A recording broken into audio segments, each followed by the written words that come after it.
rendezvous mode. We're navigating with what's called relative GPS, so a global positioning system. You've got antennas on the space station, receivers on Dragon that are talking to each other, and we've got that C2V2 set up as well that Kate was discussing.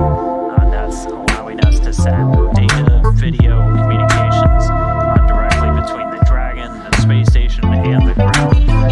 And you're going to hear what's called the big loop discussed a lot.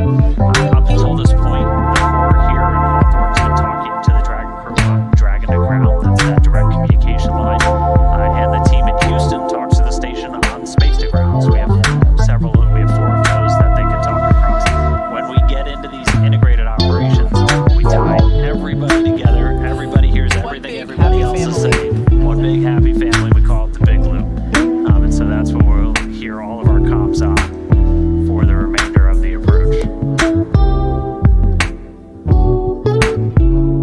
that view there on the right-hand side, that camera is positioned between our commander and our pilot. So Commander Chell Lindgren is on the left-hand side, and pilot Bob Hines is on the right-hand side. As Dan said, Dragon is fully autonomous. It's flying itself at this point, which in reality is much safer than humans controlling it. Our computers and our systems are able to take all the inputs, evaluate, and correct, adjust, fly, essentially, much faster and much safer than if there was a steering wheel on Dragon per se. You can see that the nose cone is open, and we can see that forward hatch is exposed. That is the hatch that will be utilized to dock autonomously with the space station here in just over an hour. And a lot of the instruments that we're using for this approach are in that section that the nose cone covers. It's closed during the ascent, the flight up to orbit. We also close it at the very end of the mission just to provide some additional protection, because you have essentially optical equipment, things like that are in the nose cone, and so you just want to protect them from all of the stresses of launch or re-entry. You also have the docking ring, as Kate was saying, that's what the attachment point. If you tuned into the launch broadcast, Jesse and I got to walk people through a hatch, so that was always really cool. Continuing to do my own astronaut training bit by bit every time we do one of these shows. But that forward hatch has a lot of really critical items built into it. It can be opened from either side. There's an identical crank mechanism both on the inside and the outside of the hatch. So that's what they'll operate once we get to the hatch opening after we pressurize the vestibule. That hatch also has a pressure equalization valve, so they can essentially manually, if needed, ensure that the pressure between the Dragon cabin and the station cabin are the same before we open the hatch. That all gets done through a different set of valves, but that forward hatch has that additional capability if it's required. Dragon SpaceX on the big loop. Ground has pulled go for approach 0. We will enable the maneuver shortly. Expected start time is 2241 UTC. Dragon will continue approach through waypoint 1 toward waypoint 2. Copies all 6. All right, so that's great news. So we talked through some of the waypoints and how we can either stop at them or we can just keep going. And the call we just got is we're just going to keep going. So they're going to hit waypoint 0, just 400 meters below the station, and then they're going to move on to waypoint 1. Mm-hmm. Now, as Dan said earlier, everything is carefully choreographed. The imaginary shapes that we keep talking about around station are important because everything has to be super choreographed. All teams, both the ones that you see on your screen now, they're at Mission Control Center here in Hawthorne, California. That's located just behind Dan and I. Those teams, as well as the teams at Mission Control Center at Johnson Space Center in Houston, Texas, as well as the teams on station and the team inside the Dragon capsule. These waypoint check-ins are basically to make sure that everyone is aligned. I like to think of it that it's kind of similar to our countdown clock. When we're getting ready to launch a rocket, that countdown is the thing that syncs up all teams to the same timeline, and everybody knows at what step we're about to walk into or where we completed. For example, prop load at T-minus 35 minutes. We know that's what we're working towards. So I like to think these waypoints, while the specific times are targeted, as Dan said before, we're running a little early. And as we just heard, we're not going to stop. We're just going to keep going. While the times are not necessarily set in stone like things are for the countdown clock of day of launch, these are certainly checkpoints and a other type of countdown that all teams use, both on ground and in space, to align the work that is being done. Everything literally just, have we done this? Yep, check, done. And one of the nice things about the rendezvous and approach, there is no instantaneous docking time. So we have a window essentially where if you run into any kind of an issue, you can hang out and solve that issue. You don't have to scrub and try the next day. We saw that during the AX-1 approach, and they were able to still dock. All right, here we go. So on the left, that's station looking at Dragon. On the right, that's Dragon looking up at station. And there's a number of cameras in the very forward part of Dragon.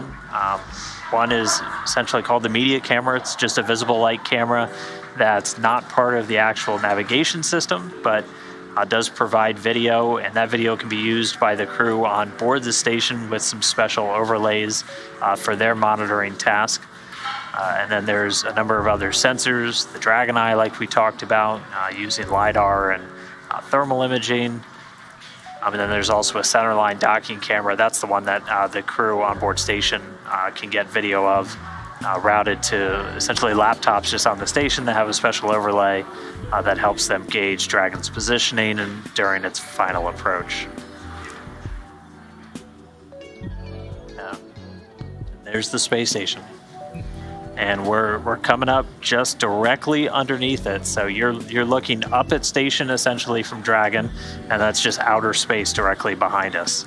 And Dragon's going to continue to fly straight up at this point for about 10 more minutes until we hit waypoint 0. We're just about 640 meters now away from the station. And as I said earlier, its speeds are going to start to slow down more and more.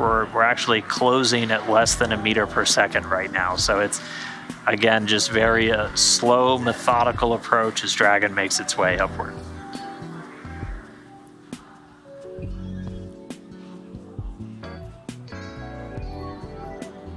Once again, that's a live view there on the right-hand side of Commander Bob Hines on the right and Commander Kjell Lindgren on the left.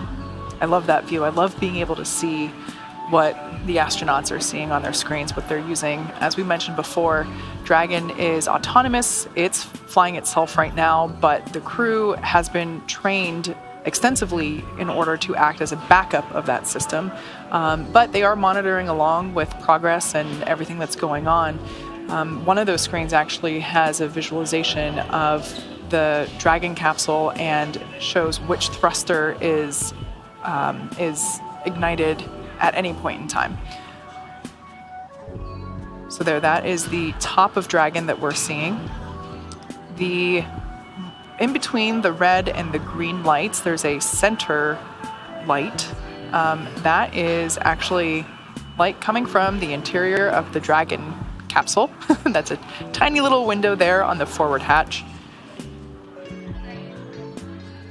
And if you're wondering why it looks like somebody turned the lights out, we are on the dark side of planet Earth now. We entered into an orbital sunset.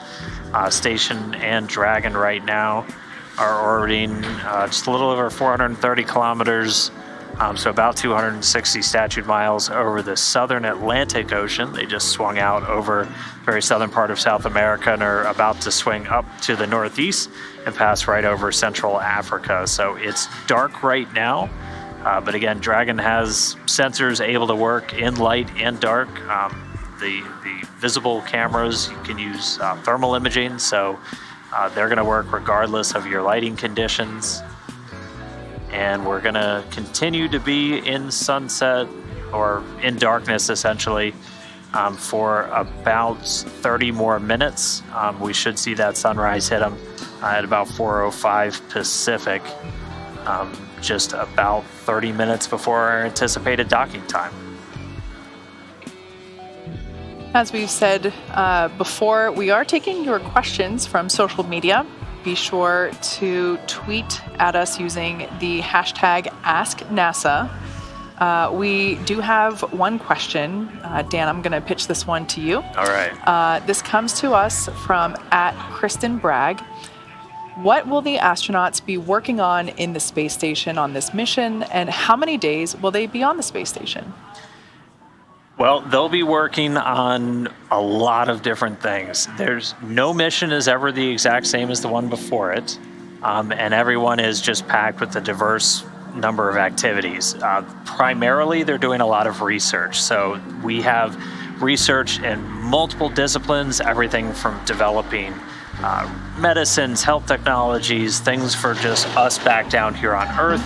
A lot of that coming through the International Space Station National Lab. So about 50% of all of the research that we have on the U.S. allocation goes to academia, to companies that want to do research in microgravity. And all of that is focused on benefiting us back here on Earth.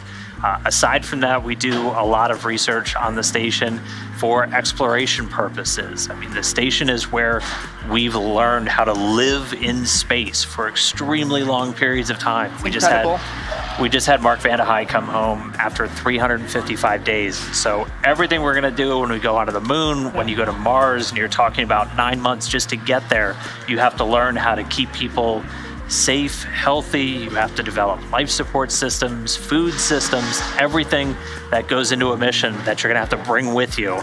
And you don't want to test it the first time you're on your way to Mars. You want to test it while you're actually close to home still. And we do that all on board the space station. And then as far as how long they'll stay, we don't have an exact day count. As we just saw in the Axia mission, you have an approximate time that you expect, and then launch times, weather, all of that ends up changing that. Typical space station flights are about 6 months, so we would expect crew four, we're on crew 4, to come home in the fall time frame this year. Yeah. Now, you did mention Mark Vande Hei earlier. Now, that 355 days was a new record for a single stay for a NASA astronaut, right? Yeah, it was. He went up there, and it wasn't originally intended to be that long, but once he was up there, we were able to essentially extend his stay, and Mark was fully on board. And that's something that we did pretty famously with Scott Kelly and his one-year mission. That was the first time we had an American stay that long in outer space. Since then, we've had a couple of really long ones. We had Peggy Whitson's really long mission. Christina Cook and Drew Morgan did extended stays, and then Mark Vande Hei just set the record with 355 days, and that's almost a year. Almost a year in outer space. And we know a tremendous amount about what happens to humans when they spend about 6 months in space. We don't necessarily know as much when you're pushing that out to 8 months, 9 months, a year. And that's something, like I said, when we go to Mars, you're looking at about 9 months one way. And so you really have to have a good handle on what else does the human body do when it's in microgravity that long, and how can we keep our people healthy. Yeah, it's pretty incredible to be able to facilitate that exploration and that learning through these operational crew missions, these long duration missions to the International Space Station. Now, we are, for those of you that have just joined us, the crew launched earlier today, just after midnight here in just after midnight for those of us here on the West Coast. Yep. And the crew is now in the Dragon capsule that you see on your screen. They are in their seats, buckled in, connected to their seats themselves, in their spacesuits. They have not closed the visors for pressurization. We did do the pressurization for the leak check earlier, got a good leak check, and that was really the beginning of this approach that we are currently undergoing. We are expecting to make contact with the space station around 4:30-ish Pacific time, so that is just under an hour from now.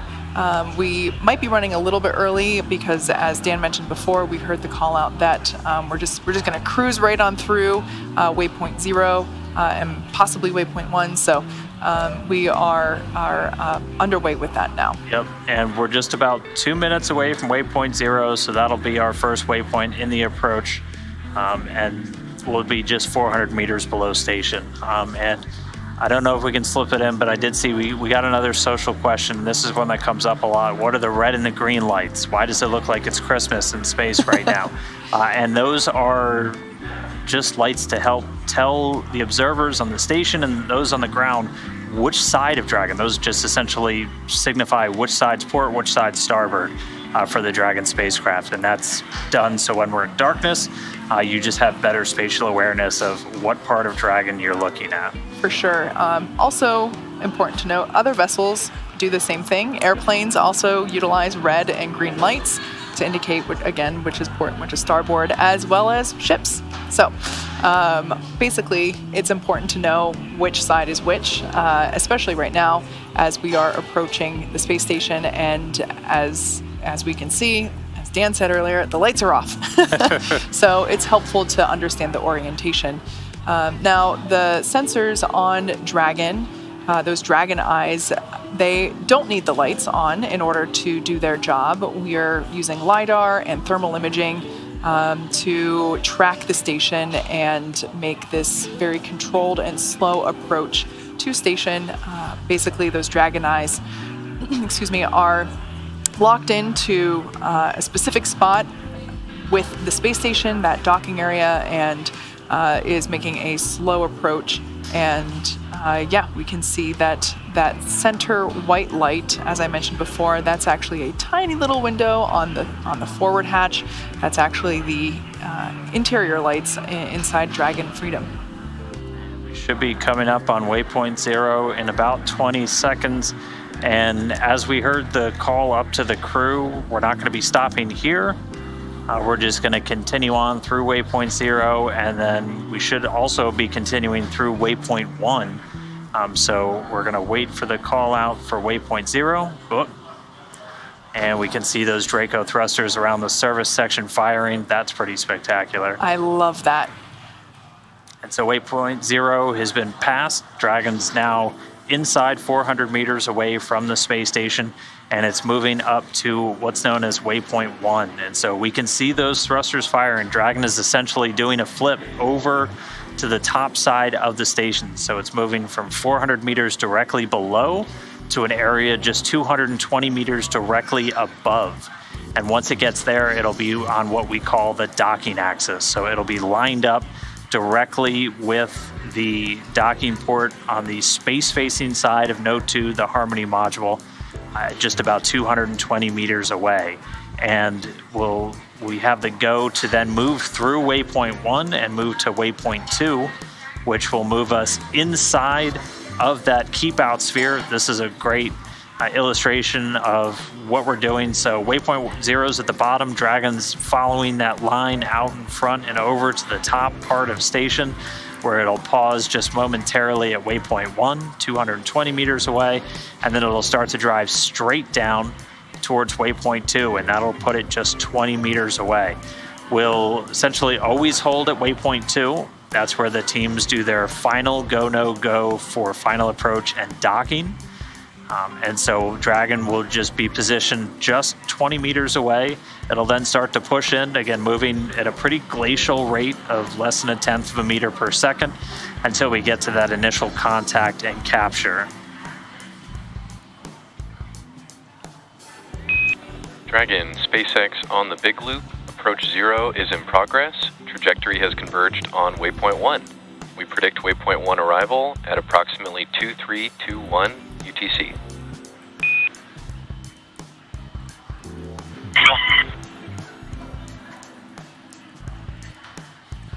So the call up to the crew, letting them know we've moved through waypoint 0, trajectories converged, so we're locked on to waypoint 1, that space, or that point just 220 meters directly above the space station. We expect to be there in about 37.5 minutes.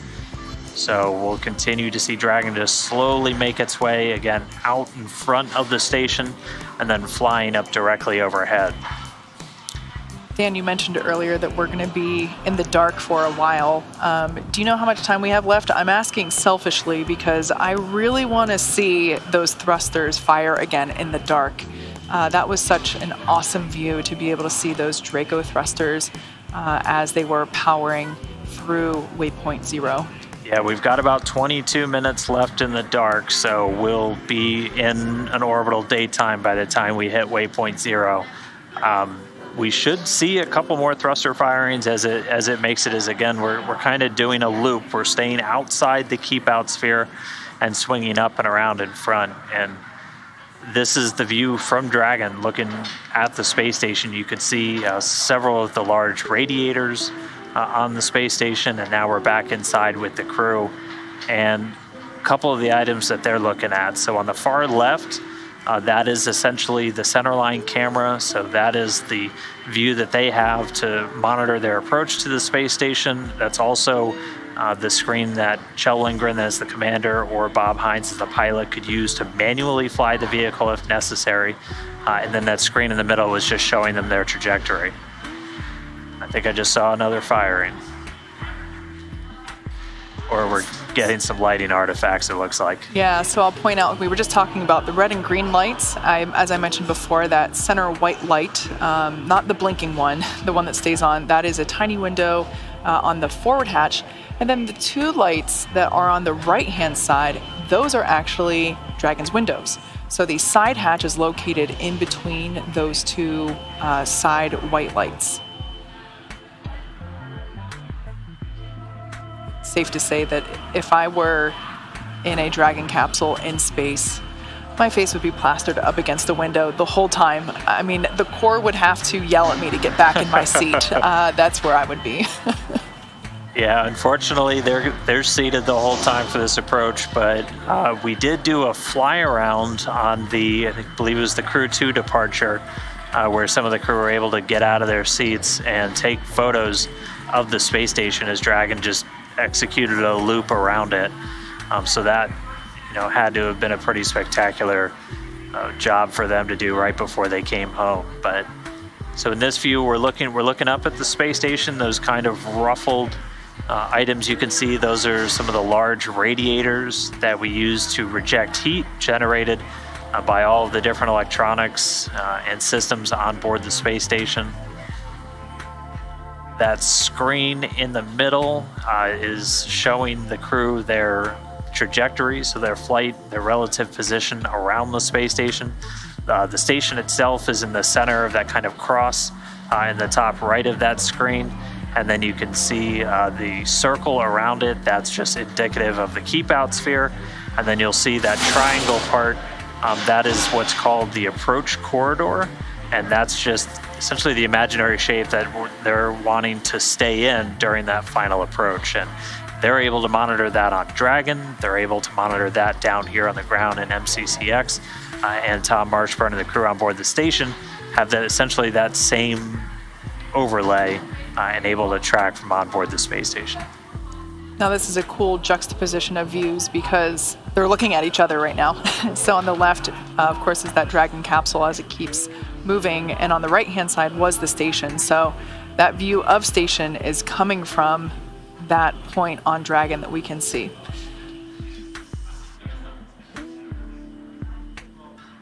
As we mentioned before, Dragon is completely autonomous. It's flying itself, and the crew on board are monitoring, they're standing by. They have been trained extensively in order to be able to take over if necessary. They're basically the primary backup to the system. But everything is continuing along nominally. As we've said before, we actually, instead of stopping at waypoint 0, everything looked good, so we just kind of cruised on through. And we'll probably be able to do that with waypoint 1. So we're just, like we said, this was already shaping up to be the fastest trip from launch to docking, and Dragon is just continuing to make that even shorter. So our initial target docking time was about 8:15 over on the East Coast, and that's moved up almost an hour. Our docking time right now, we should be less than an hour away. The current target was about 4:40 Pacific, which is about 11:40 GMT. And Dragon's flight computer, again, making those adjustments in real time as it gathers all of the different relative navigation data from Dragon Eye and the different sensors on board, and just continuing to fine-tune its path and update in real time. But as Kate said, everything's going really smooth so far with this approach. No impediments to docking that we're tracking, and we're just standing by until we hit waypoint 1. We should be there in about 30 minutes, a little over 31 minutes from now, at which point they'll be directly above the space station. Yeah, as we said before, this movement from waypoint 0 to waypoint 1 essentially swings Dragon up and out in front of the space station, at which point it'll reach about 220 meters away from station. So at that point in time, it'll be on what is referred to as the docking axis, which essentially means it's directly in front of the docking port that it is targeting to dock at.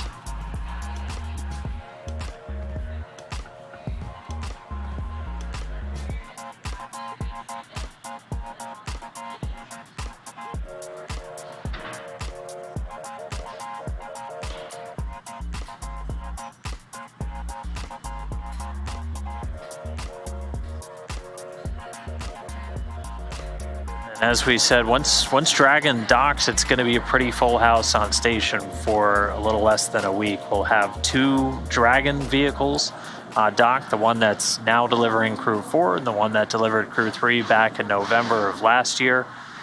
So both of our international docking ports will be taken up. We've got 1 Soyuz spacecraft that's currently docked to the Russian node module, along with 2 uncrewed Progress and that Cygnus that we saw that's currently berthed. As we mentioned throughout the webcast, we're taking your questions from social media using the hashtag AskNASA. We have a new one coming in, which is pretty on point for what you were just talking about, Dan, so I'm going to throw this one to you. This comes to us from @TLPN_official, the launch pad. The question is, how many bedrooms are there on station? Where will the extra crew be sleeping? Yeah, right now we have, let me do the math in my head, we have 7 bedrooms essentially on board the station. We have 2 in the Russian segment, 4 in Node 2, and then 1 in the European, the Columbus, we call it the CASA. I forget what the acronym is, but I feel like that was another one they made up the acronym and then filled it in. So we've only got 7, and they're called crew quarters. They're essentially the size of a small closet, and that's your private space to yourself when you're living on board the space station. And so we're going to have 11 people on board for a short time, and so we do what we call camp-out positions, where they just set up temporary sleep areas where you can basically affix your sleeping bag to the wall. Right, because there's microgravity, right? So it's not like you have to lay out a bed or anything. You sleep just on the wall, floor, everything's a bed essentially. We'll typically have 1 crew member stay inside the Dragon spacecraft. So I anticipate one of the crew members from either Crew 3 or Crew 4 will be sleeping in a Dragon. We'll usually put 1 inside the Quest airlock, as that's when we're not actively doing spacewalks. That's one of the lowest traffic areas. And then we'll just typically find another space either in the Japanese module, Kibo, or also inside Columbus, where we can have them set up shop for a couple of days. That's pretty intriguing to see how space is rearranged flexed depending on the number of visitors. And I always love seeing photos from the lucky individuals that get to sleep inside Dragon because, again, microgravity, inside the capsule, it is a little congested in terms of you have the seats there, but you can actually remove the foot bar, so like the footrest itself, and it creates a lot of extra space. And you just Velcro yourself to something, and you're comfortable. Again, we've got another one. I like this question. So this one came in from Jordan T. Wanted to know what's the usual cabin temp and pressure for Dragon and the space station. And so cabin temp's adjustable based off the crew preference. We actually, a little while after launch, we heard, and it's unusual because the crew can't always just adjust the thermostat on their own, either on Dragon or on the space station. It's actually somebody on the ground who has to control that. For station, it's our Ethos console that oversees all of our life support, and it's one of our sys positions in Hawthorne. But they'll keep it usually in around the sys 70s. Being system, correct? Yep. Usually in the 70s. Again, it's total crew preference, but they can control the temperature and the relative humidity on board. In terms of pressure, it's right at around where we are at sea level, so about 14.7 psi. It's usually a little bit less than that, but we keep it at that pressure just so you're not in a drastically different pressure when you're on station than when you are here on Earth. And so we can maintain that pressurized environment. It might be off by a little bit, like a couple of decimal points of PSI between the two spacecraft after they dock. And that's why we do that equalization. So by the time we open up the hatch, pressure is essentially the same on either side. Hatch just comes right open, and you don't have to fight against any extra air pressure or anything like that. Yeah. Now, another form of temperature control that we utilize is actually in the spacesuits themselves. So while the astronauts are in their suits and they have their umbilicals plugged into their seats inside Dragon, we actually flow a little bit of nitrox, or nitrogen oxygen, which is an air mixture, same as what you use whenever you go scuba diving.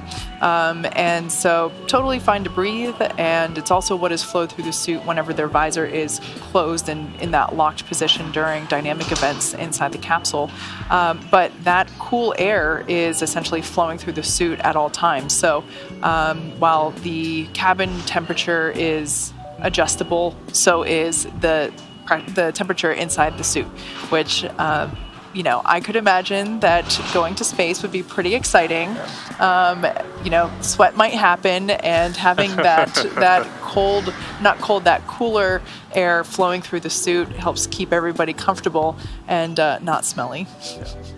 All right, we'll get video back in a little bit. We're still about 25 minutes away from Waypoint 1. We've got another question. This from Lou Angeles. Do the sleeping quarters have windows? Great question. Unfortunately, no for most of them. The Dragon ones do. Yeah. The Dragon does. Dragon's got those windows, so when you're staying in Dragon, you've got a window to look out. And then our sleeping quarters in the Russian segment have a window. But all the ones in the U.S. side, unfortunately, do not. I can imagine that could be a little bit harder to sleep with because, again, you're traveling at about 17,000 miles an hour. You're seeing sunrises and sunsets, so unless you've got some really heavy blackout curtains, you're going to get a blast of sunlight every 45 minutes. Yep, but we actually do have, it is a window cover that we put inside the Dragon capsule for that exact reason, so that you're not getting a fake sunrise every 45 minutes. Yeah, we have covers that we put on the windows in order to prevent that sunlight intrusion.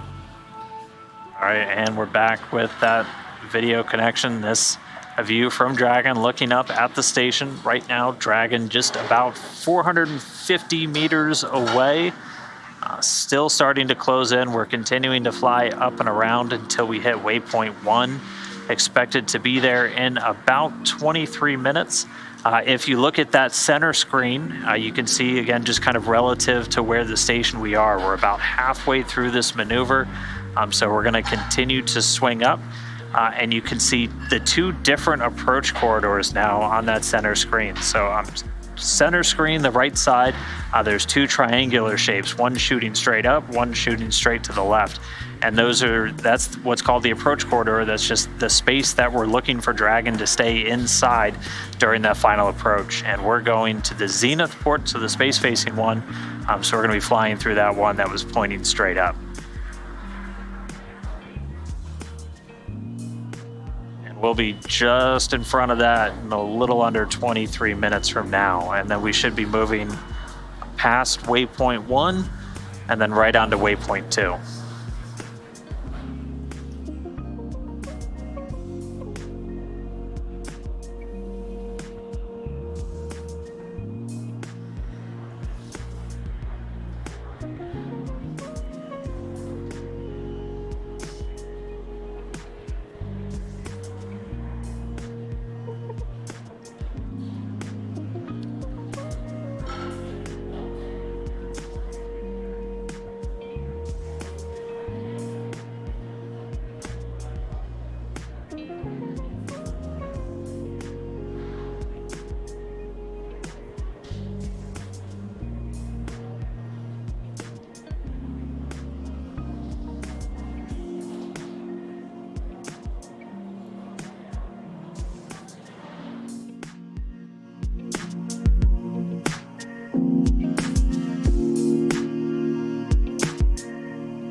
Alright, so we're just about 21 minutes away from our arrival at waypoint 1. So if you're just tuning in, we're already well into our kind of final rendezvous steps. We passed waypoint 0, which was just 400 meters below the station, and Dragon right now is executing a maneuver that's swinging it out in front and over top until we're directly in front of that docking port on the space-facing side of the Harmony module. So we've got about 20 minutes until we get there. The teams here in Hawthorne monitoring, the crew on board Dragon monitoring, we're looking over their shoulders right now, and the teams out in Mission Control Houston also standing by as we're well into our integrated operations. Let's do a quick check-in with everybody over there. Shaniqua, give us an update. How's the team in Mission Control Houston doing? How's the crew doing as we get through this final approach? Yeah, thanks, Dan. So far this afternoon, the crew on the station is doing good, and so is the flight directors and the flight controllers in Mission Control Houston currently. Crew woke up on station around 3:30 p.m. Central Time after a nap period and began preparations for Crew 4's arrival. This included, as you discussed earlier, some casas or some temporary living quarters for the additional crew members and setting up that special software in the station's cupola to track Dragon's approach and docking. And as the astronaut and current station commander, Tom Marshburn will be primed for monitoring and making sure Dragon Freedom stays in the expected zones. Once Dragon is docked, it will join 5 parked vehicles at the International Space Station, including SpaceX Dragon Endurance, which is what brought up Crew 3 astronauts back in November. The Northrop Grumman Cygnus space freighter, the Russia's Soyuz MS-21 cruise ship, and Progress 79 and 80 resupply ships. Again, after docked, Marshburn will also be primed to start hatch opening operations. He'll start by opening the large hatch on the Node 2 Zenith port, giving him access to the pressurized mating adapter. The crew will then have to pressurize the vestibule, which is that small space between the hatches on the Dragon and the space station. This was previously exposed to vacuum prior to docking, so the crew will need to fill it with air and make sure its pressure is nearly equal to that of the atmospheric pressure on the Dragon and the station. Again, Dan mentioned 14.7 psi. Marshburn will also release a small valve on the station's hatch to slowly introduce the air on the station's vestibule, and flight controllers here in Mission Control Houston will monitor and verify the pressure readings to make sure everything is leak-free before we get ready to open up the hatches. Currently, NASA Flight Director Adi Boulos is leading the team here in Mission Control Houston for Dragon's approach and docking. Right next to him is the Capcom, Alex Kanalinkos, who will be communicating with the crew aboard the station. Right now, there are currently 7 astronauts and cosmonauts living and working on the International Space Station, including NASA's Kayla Barron, Raja Chari, Tom Marshburn, European Space Agency astronaut Matthias Maurer, and Roscosmos cosmonauts Sergei Korsakov, Oleg Artemyev, and Denis Matveyev. Crew 4 joining will bring the crew complement to 11. Again, we're very excited to get the crew aboard. And that's it, Dan. We're looking good over here in Mission Control Houston. Back over to you guys in Hawthorne. All right, thanks so much, Shaniqua. And for everybody just now tuning in across NASA social media accounts, welcome. We got this view just for you. This is a look at the International Space Station from the Dragon spacecraft Freedom as it's in the final stages of its approach. We've essentially moved out directly in front of the space station right now. So we're looking right at a docking port on the node 2 forward where another Dragon is currently docked. We're gonna continue up about 90 degrees until Dragon's directly over top of the station, just 220 meters away from its docking port. And at that point, we'll be at what's known as Waypoint 1. Pretty soon the teams are gonna do just a final go, no go to proceed past Waypoint 1 and on to Waypoint 2, at which point we'll stop just 20 meters away from the space station's docking port, do a final check on Dragon systems. SpaceX on Dragon to ground. No status update to report, just checking in. Vehicle continues to look healthy as we swing around to Waypoint 1.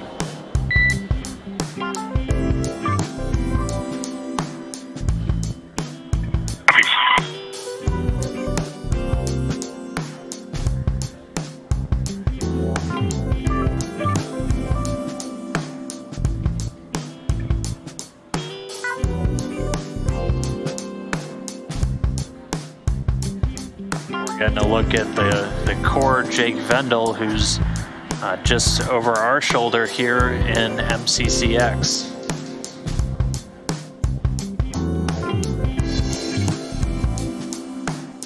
And right on cue, here comes the sun.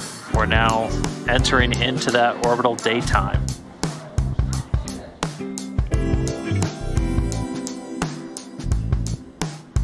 If you look closely there, you can see the various Draco thrusters firing. There's a total of 16 of them on board Dragon. 12 of them are located around the body or the base of Dragon. And then there are 4 located around the forward hatch. Those are the forward Draco thrusters.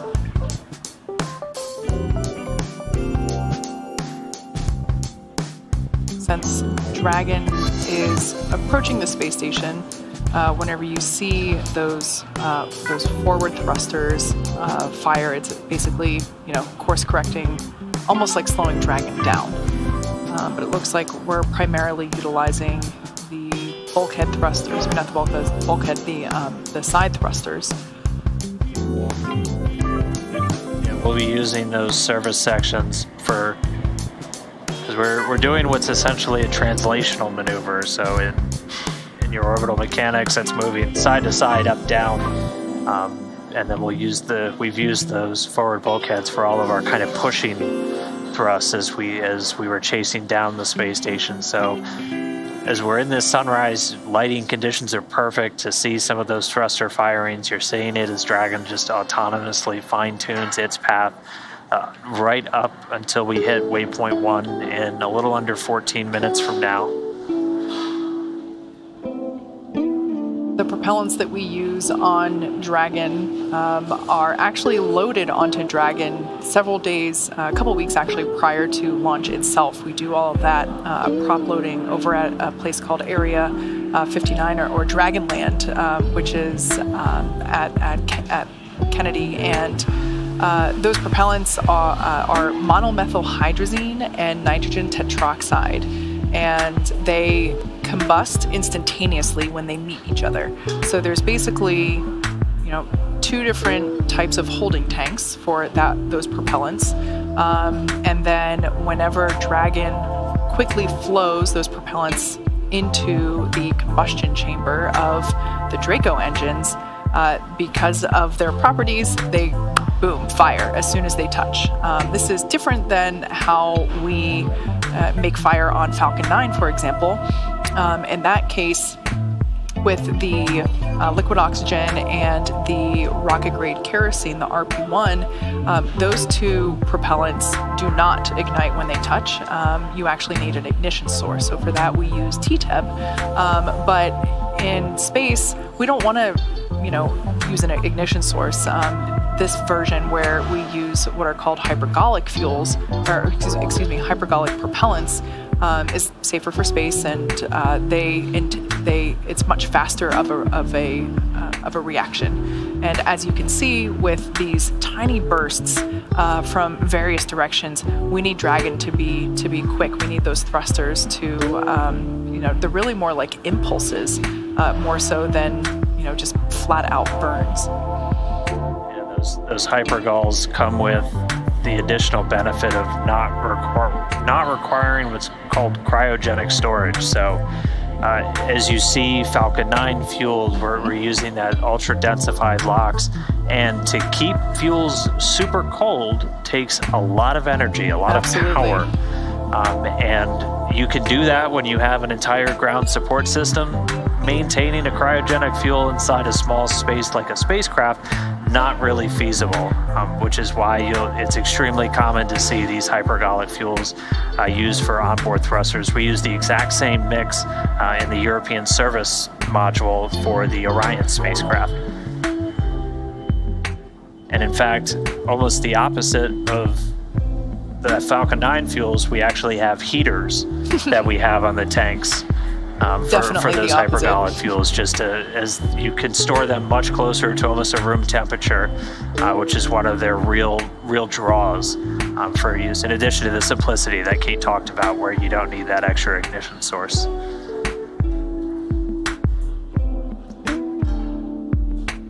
So we're still swinging around. We're just about 10.5 minutes away from our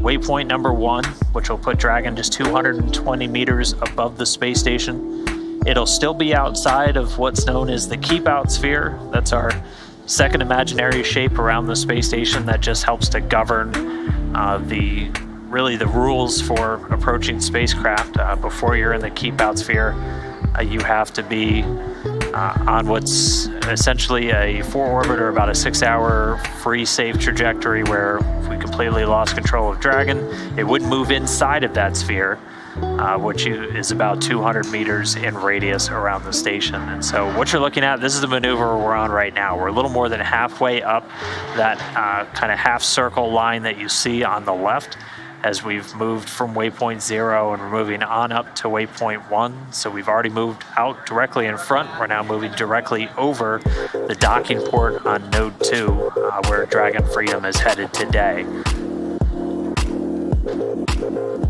So the integrated teams here at MCCX and over in Houston are doing joint polls. It's one of everybody's favorite things in spaceflight is go, no goes.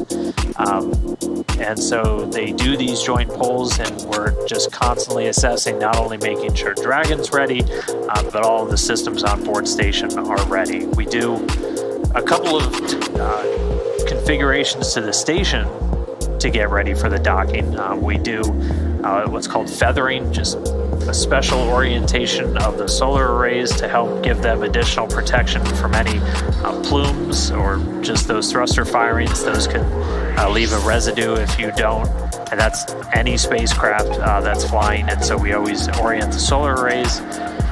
We also are going to be changing up how we do the attitude control on station during this final approach. Typically we're using the large gyroscopes on the US section just for nominal attitude control. And then when we get into the actual final approach and docking, we hand over that control to the thrusters on the Russian segment, who can provide a much more kind of fine-tuned propulsive attitude control for that final approach.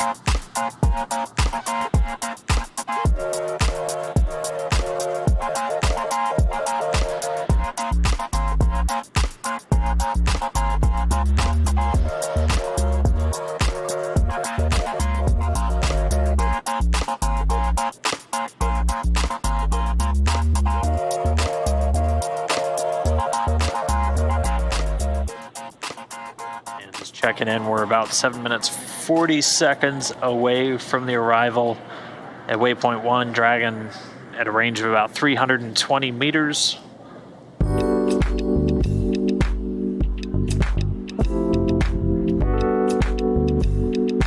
At this point, Dragon using a couple of different navigational tools to make its approach autonomously.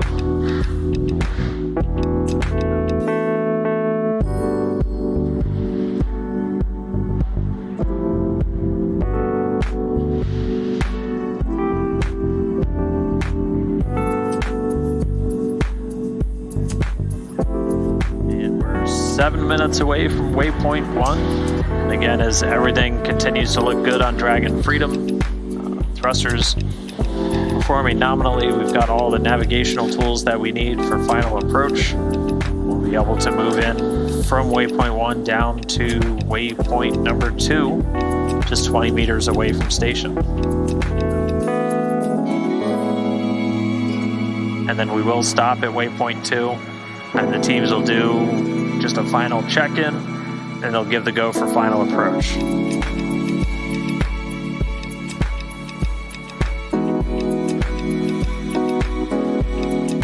And then after final approach is complete, again, we'll be moving at a pretty slow pace, and we'll get that initial contact. Dragon using the soft capture system to interlock with the international docking adapter. And that soft capturing will start to retract, bring the spacecraft in, and then we get ready for what's called the hard mate, where we drive 12 hooks that will securely hold Dragon to the docking port. 6 of those hooks have actually already been used on this flight. They hold down the docking or the nose cone during the ascent portion, and then those are one of the first real checkouts, or one of the first real operations after Dragon separates from Falcon 9, is to open those hooks and get the nose cone open, revealing all of our navigation tools in those forward bulkhead thrusters.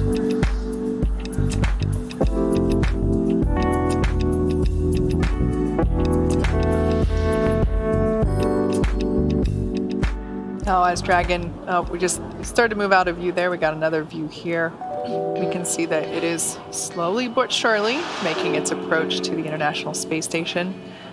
Once again, this is the Crew 4 crew, a long-duration mission to the International Space Station. They launched earlier today.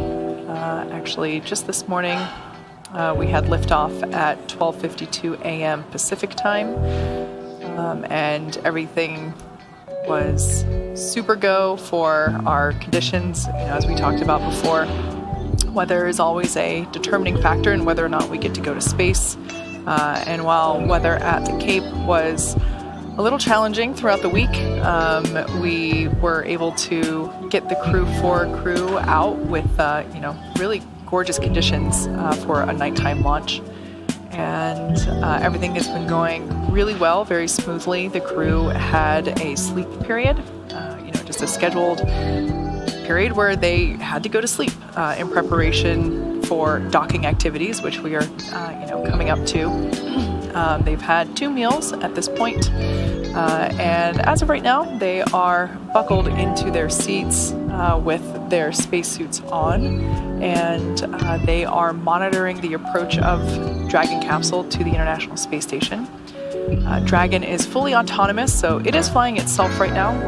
The crew acts as a backup to the system, essentially, but Dragon is doing all the calculations in real time, taking all the data coming in from the station, from Mission Control Center here in Hawthorne, from Mission Control Center in Houston, all of these inputs, analyzing them in real time, and making those course corrections, which we just saw there. That's what happens whenever we see those Draco thrusters firing, and that's essentially just Dragon steering itself to the next location that it has to go to, which in this case is waypoint 1.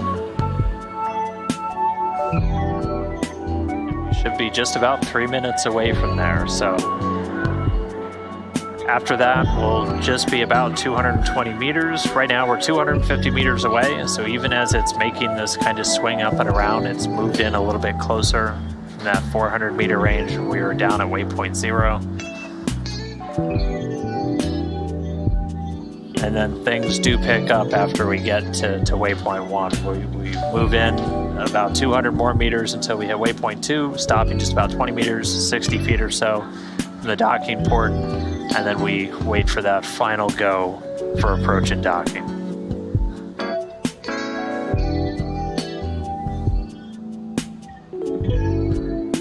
And after they get docked, there's a flurry of activity that happens both inside Dragon and on the station side. On board Dragon, they'll get to go to doff or get out of their suits, and they set them up to dry, essentially attaching them Dragon to fans. SpaceX on the big loop. Approach 1 and soft capture ring extension will begin shortly. Dragon will continue approach to waypoint 2.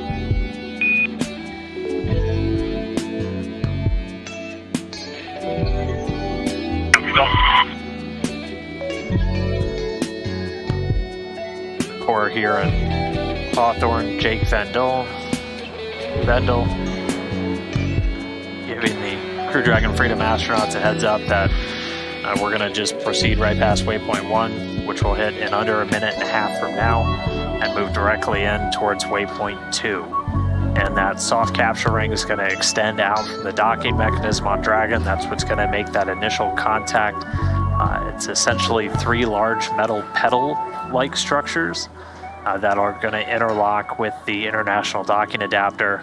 And after they make that initial contact, it'll retract, bring Dragon in close, essentially right up until forming a perfect seal, and then we can enable those hard capture rings, 12 in total, to securely attach Dragon to station. 45 seconds until arrival at waypoint 1.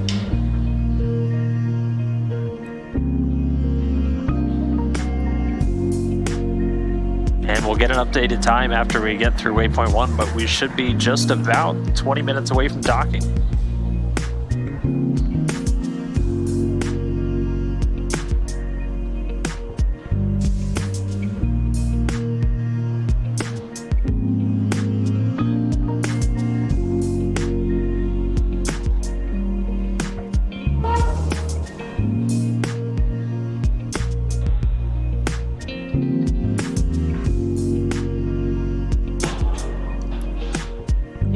Lots of Draco thruster firings there.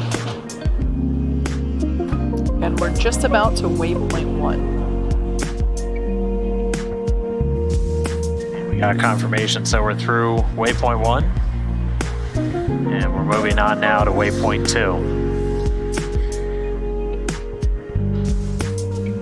And these are primarily the service section Draco thrusters that are firing, essentially meaning they are located on the sides of Dragon, as opposed to the forward Draco thrusters, which are located at the top of Dragon, under the nose cone and around the hatch. Now, with waypoint 1 complete, initial contact. Dragon in station SpaceX on the big loop. Expect reconfiguration of the C2V2 link shortly.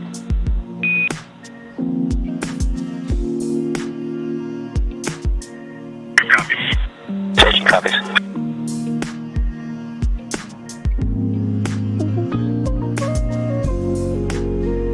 All right, so that initial contact between Dragon and the International Space Station is expected in about 30 minutes. Now, before reaching waypoint 1, mission operators conducted a go, no-go poll. Station on the big loop. Station is ready for docking.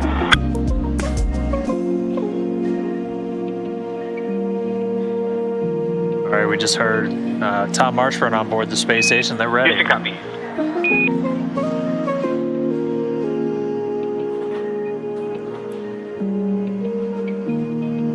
All right, good news there.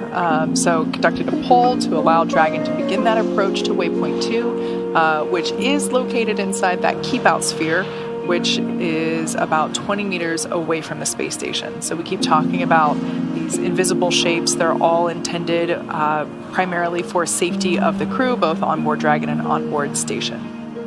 Yeah, and we do this with every vehicle, crew, and cargo, where we just have these checkpoints built in. And you put it beautifully earlier. It's very similar to a countdown for launch, where we have these times, we have these moments built in to make sure all the different teams are in sync, because we're constantly not just making sure that everything's looking good on Dragon, but also that all the systems on board the space station are ready to go. That's why we're in what we call these integrated operations. And as I've said a couple of times, we're going to be doing it slow and steady at this point.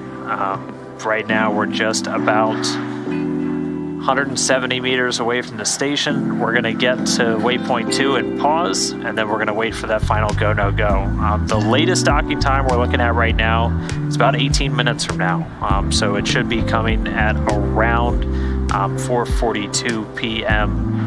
Pacific time. We'll get an exact docking time when it happens, but we are still moving ahead of schedule. We're still about 40 minutes ahead of when we thought we were going to dock, and this was already one of the fastest, or if not the fastest docking we've done on a Crew Dragon so far. We're just continuing to stay ahead of schedule. Yeah, for sure. Now, at that 20-meter distance from the station's docking adapter, Dragon's approach will slow, and it'll begin to align itself with the adapter to come in for the final approach.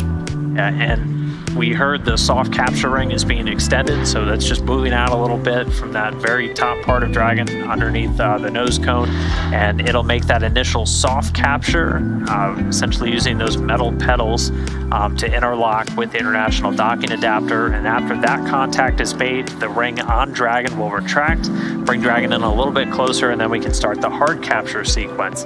And so Dragon soft capture ring has a bunch of dampers in the rotary springs, and that just lessens the force as it brings it in a little bit closer, and we make that initial contact with the station. And after that, we can engage those hooks and have a hard mate, and then get ready to go through hatch ops. Whenever I'm explaining the process to younger people, I often like to reference the movie Interstellar, because there's a couple scenes in there where the spacecraft is docking to that space station, and there's like this great visual of the hooks locking in. And while the design is certainly different for this space station and for Dragon, that is what we're talking about when we refer to as hooks, really locking in to the Dragon capsule for that hard capture. All right, so we're just about 6.5 minutes away from our arrival at waypoint 2. So at this point, Dragon's pointed straight at the docking port. Right now, again, so that docking port is on the top part of the space station. Dragon's looking straight down at the space station. And if we are lucky enough to get a couple more views from Dragon, we'll be looking directly down at planet Earth behind the station as well. And it's going to continue to move into waypoint 2. We're going to pause just 20 minutes away. We expect that to happen in about a little under 6 minutes from now.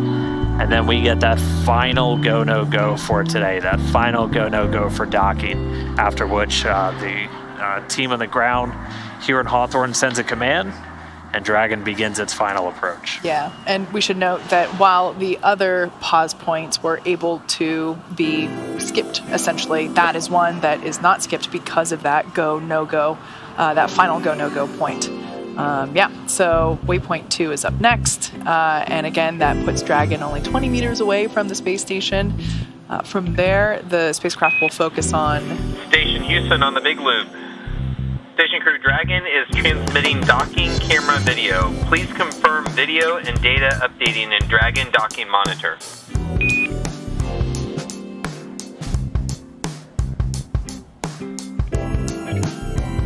basically just asking the crew, can you see the live camera views? Station can confirm video and data in the Dragon docking monitor. Houston, copy. Awesome. So there's a shot there of Mission Control Center here at Hawthorne, California on the left-hand side, and then, of course, Mission Control Center at Johnson Space Center in Houston on the right-hand side. Dragon SpaceX on the big loop. We see the onboard for our GPS. No immediate concerns. Dragon is navigating on Dragonite.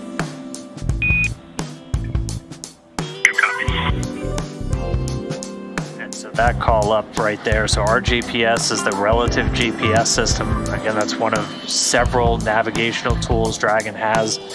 Basically GPS sensors on Dragon, talking to those on station. That's used for a lot of the approach when we're still quite a ways out still. But as you just heard the crew told, Dragon Eyes are those primary tools that we're using now. SpaceX on the big loop, C2V2 link reconfiguration and soft capture ring extension complete. With the RGPS-1 failure, we are still go for docking.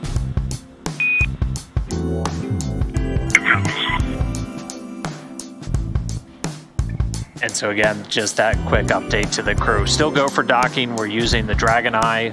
There's 2 on board Dragon. We're using 1 with another one for redundancy for that final approach. Dragon Eye using LiDAR, essentially bouncing lasers off of reflectors on the space station. Also using a thermal imager to get range, range rate. SpaceX on the big loop, ground teams have pulled go for approach 2. Upon confirmation of crew readiness, we will enable the approach.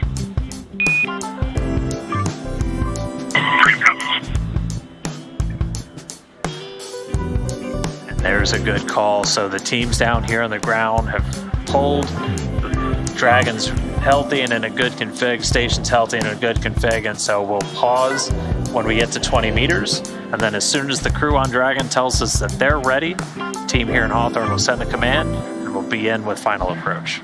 Yeah, so just a good example there of really, as you mentioned before, these are integrated operations, right? It is mission control there that you see on your screen, located here just behind Dan and I at SpaceX headquarters, that mission control center from Johnson Space Center, and the crew on board station and the crew on board Dragon. And as you just said, just checking in with the crew on Dragon. Hey, you ready to do this? And get the final go from them.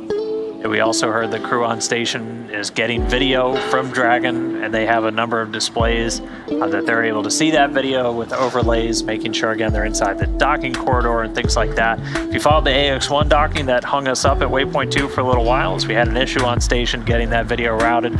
Not an issue at all today. And with these missions, with a NASA crew on board Dragon, they're actually prime in the command tree for that final approach monitoring on board. Monitors are down the line.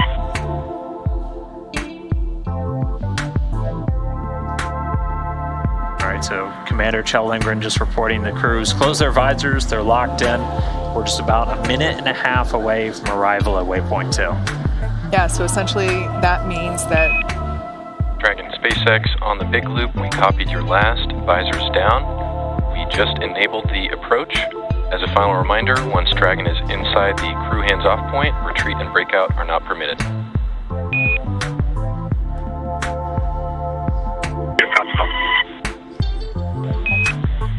Station Houston on the big loop. Dragon is continuing approach and is go for docking. Monitor for steps 5 and 6 and procedure 1.102 Dragon approach and retreat monitoring. Copies. We're monitoring in steps 5 and 6 at this time. all right, that crew hands-off point that we heard mentioned essentially means that Dragon is the one that has to initiate that docking abort. The crew is not the one to do that. Again, this is Dragon just driving itself autonomously. It's taking all the data coming in from station, from Houston, from Hawthorne, and making those precise calculations, as well as utilizing those Dragon eyes that are on board, that LiDAR, which is just using lasers, and the thermal imaging, really to make that final approach and that precise docking. There you can see a view of Mission Control Center here in Hawthorne. These, right behind Dan and I, the crew, we heard before, their visors are down, meaning that their suits are now also their primary breathing device. So the spacesuit acts as an extension of the capsule itself. The crews have their spacesuits on, their visors down and in the locked position, but they are plugged in using an umbilical to their seat, which provides telemetry and communications and air. So right now we are flowing nitrox, which is nitrogen-oxygen mixture, through the suits, and not only does it allow them to breathe, but it also keeps them cool.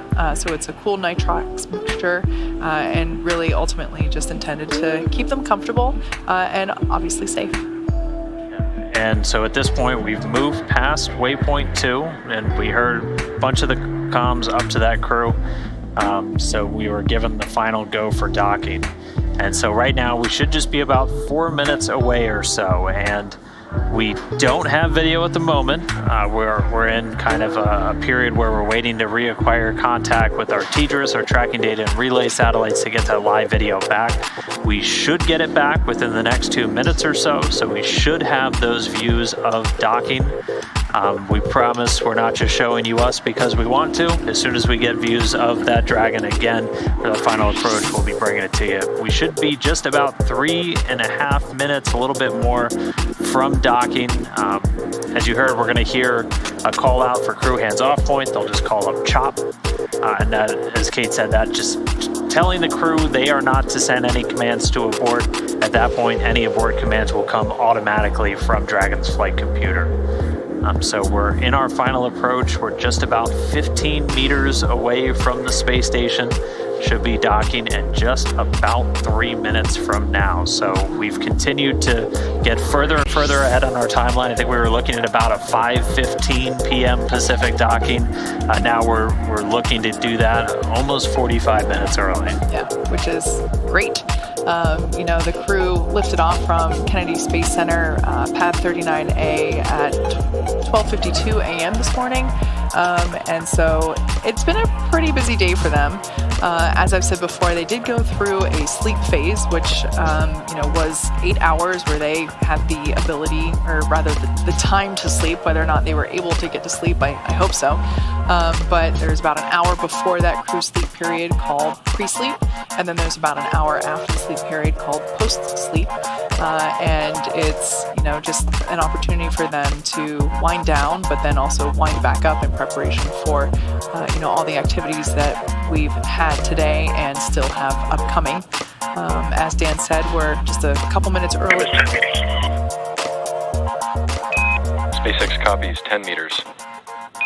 We are less than 10 meters away, so just about 2 minutes from docking. And so might be right on the edge of getting that video signal back, but the teams and we're still getting telemetry, so we'll be able to know when that docking has occurred, and hopefully we'll get our high data rate communication back soon and be able to bring that live video. But they're closing in. We're just 8 meters away now, about 1.5 minutes from docking. We'll hear that call out for CHOP come about 20 to 30 seconds before that initial contact, which again is that soft capture ring on Dragon's docking mechanism interfacing with the International Docking Adapter on board the space station. We're driving in towards the Zenith port, the space-facing port on Node 2, and we've got just 6 meters to go. Again, Dragon is driving itself at this point in time, so hopefully when we get our views back, we'll be able to show you. And there we just heard the call. SpaceX copies 5 meters. 5 meters away from that that initial contact point. We're under 1 minute away from docking.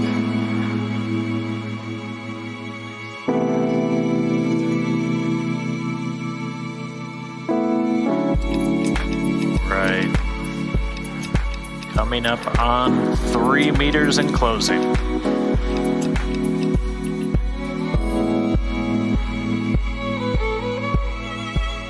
2.5 meters away, docking in about 30 seconds. Copy 2 meters.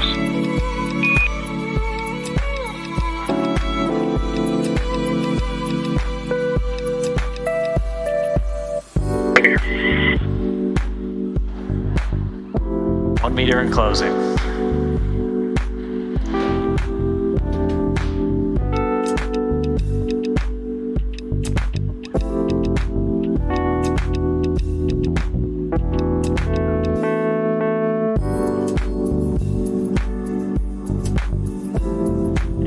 Confirmation. Dragon SpaceX on the big loop, contact and soft capture complete. Continuation in progress.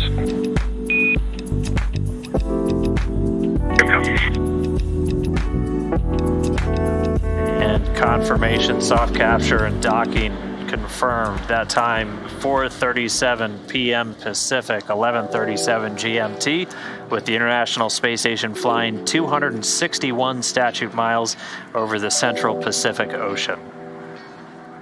And there we got it. That's a gorgeous view.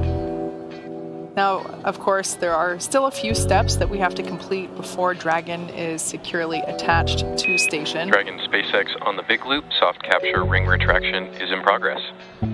There's our first full view of Dragon. Dragon Freedom attached to the International Space Station. Up next, we are going to begin the hard capture sequence. That's essentially when we are engaging the hooks around the docking mechanism.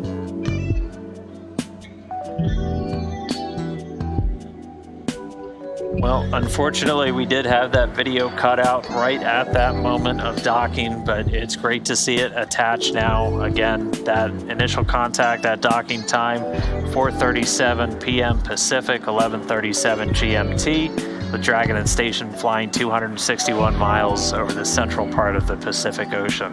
And we heard the retraction of the docking ring is underway, so slowly see Dragon inch a little bit closer to the docking adapter, and then we can kick off that hard capture sequence. All told, it'll take about 10 minutes for everything to finish after we've, completed that initial soft capture. We'll get those 12 docking hooks engaged, basically doing them two sets, one set of 6 at a time, after which we'll have hard mate, and then all of the post-docking configs can get put into work, including umbilicals, and then the crew's starting to step through all of their post-docking.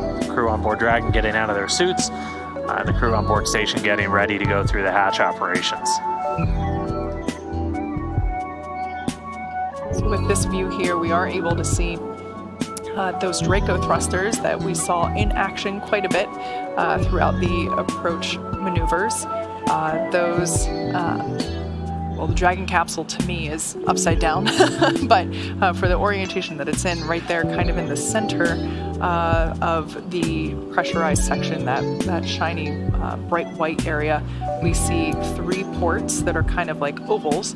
There are 4 clusters with 3 ports all around the base or the service structure of Dragon, and those are those service structure Draco thrusters that we utilize for that precise maneuvering as the Dragon approaches the International Space Station.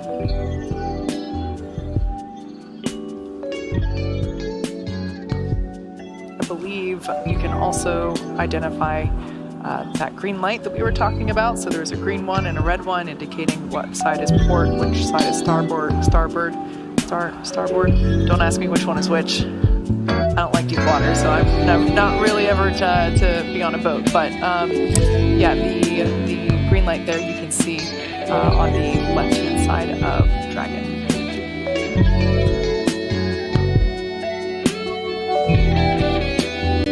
Thanks to a quick refresher, port's the left side, starboard's the right side. Dragon SpaceX on the big loop, ring retraction complete. Docking sequence is holding for MCS reconfiguration.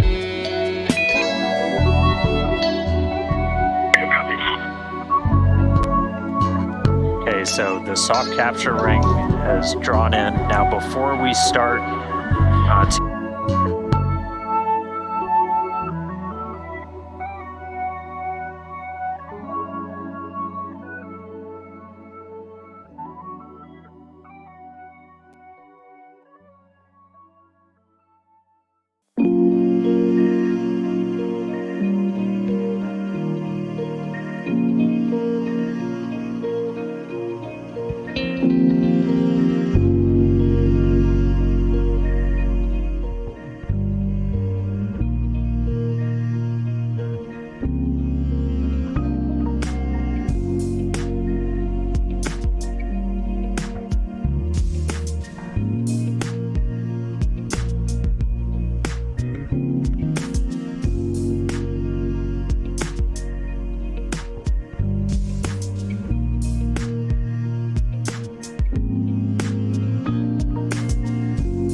Fun little fact. Station Houston on the Big Loop, MCS configured, proceeding with hook driving.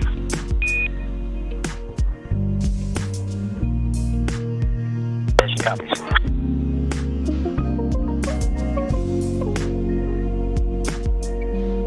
We were talking about the red light and the green light. John Innsbrucker just sent me an IM, and he's a very wisdom-filled person. He says port has 4 letters, as does left, and I will never forget which side is port now. So thanks, John I.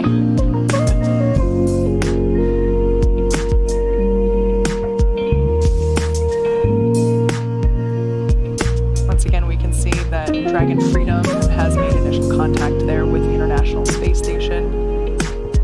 Just a gorgeous view there.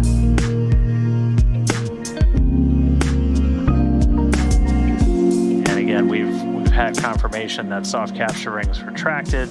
Again, just standing by, we heard that the MCS handover, the motion control system on stations occurred, and now it's going to be time for those hard capture rings to start engaging again. There's 12 of them total. The first 6 have started to drive.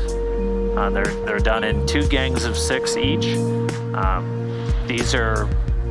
This is the second time in this Dragon flight that we've done something with these hooks. 6 of these are engaged during the launch and ascent portion, holding the nose cone in place, which you can see is open and swung out to the right there of the International Docking Adapter.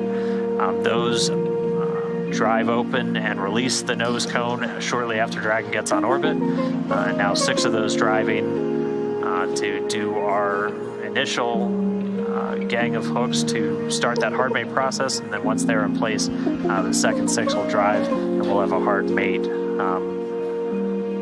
of Dragon to the space station.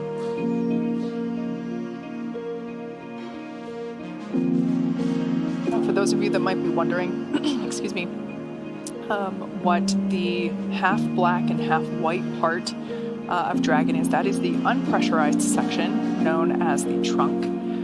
The side that is black, that's actually covered in solar panels. So that is what the Dragon capsule utilizes while on orbit and making its way to the space station, essentially to provide power, generate power. So we only have them on one side of the trunk, and the other side of the trunk is just painted white.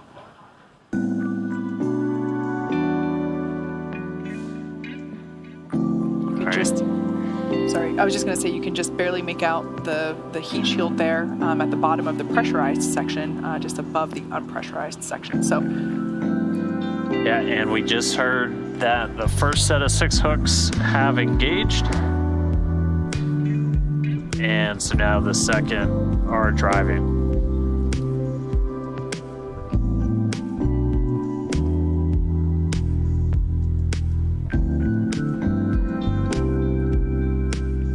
Again, this is the hard capture, which is basically the final capture of the Dragon spacecraft to the International Space Station. So once that second set of hooks are driving, we'll get confirmation of a hard mate, and then we jump right into the hatch operations, and the crew on board Dragon will get the go to get out of their seats, out of their suits, and start be free to move about the cabin, essentially, and start getting ready to open up the hatches. They'll hook their suits up to fans to dry them out before they get stowed, and then they'll have a couple of different tasks to do after we get the hatches open in Dragon to just get it ready for that docked operations. And a lot of it's focused on the atmospheric control on board Dragon. They're going to be removing what's called a LiO canister, a lithium hydroxide canister that is used to scrub CO2 from the Dragon cabin during free flight. They'll remove that and seal it, as we're going to be essentially integrating Dragon's cabin with the rest of the space station. And so not only will Dragon be able to use station power, station data, and communications, but we'll flow air from the station stack into Dragon and integrate it with all of its life support systems, generating oxygen, scrubbing carbon dioxide while it's attached. And we are hearing that the second set of hooks are closed, and we'll stand by. Dragon, SpaceX on the big loop, 12 good hooks, hard capture complete.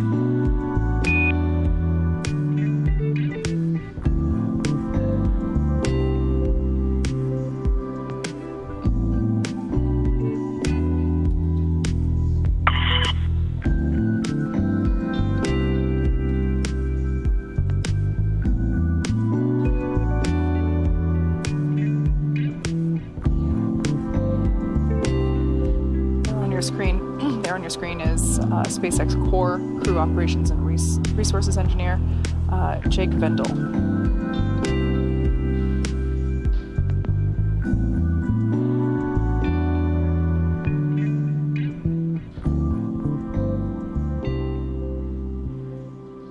The Core acts as the primary communication point from the Mission Control Center here in Hawthorne to the crew on board Dragon.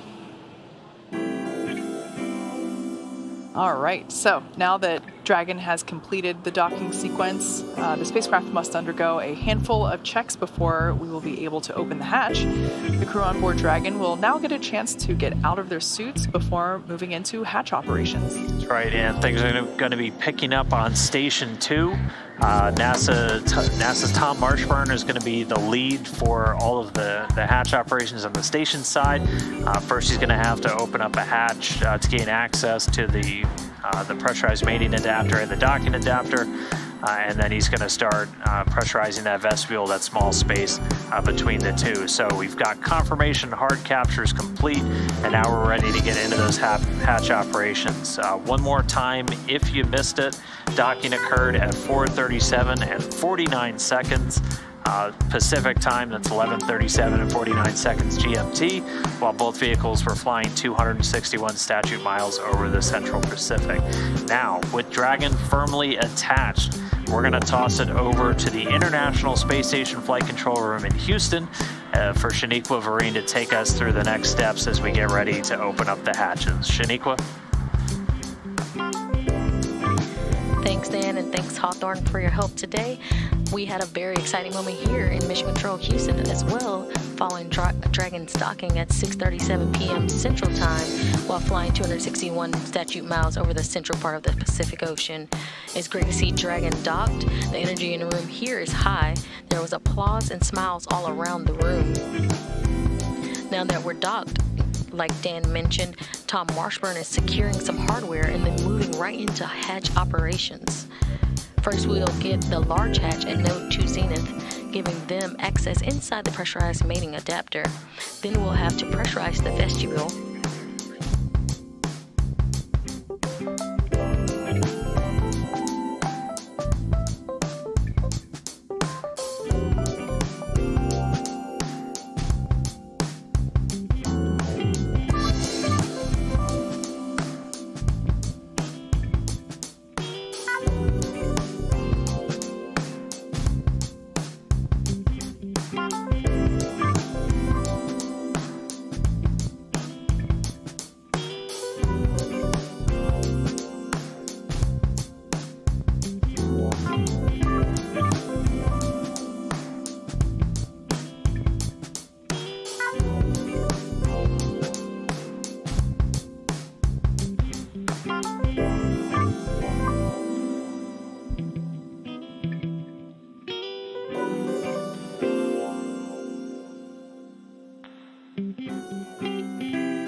And that was Core Jake Vendel in MCCX, SpaceX Mission Control in Hawthorne, California, giving the crew good words inside Dragon Freedom.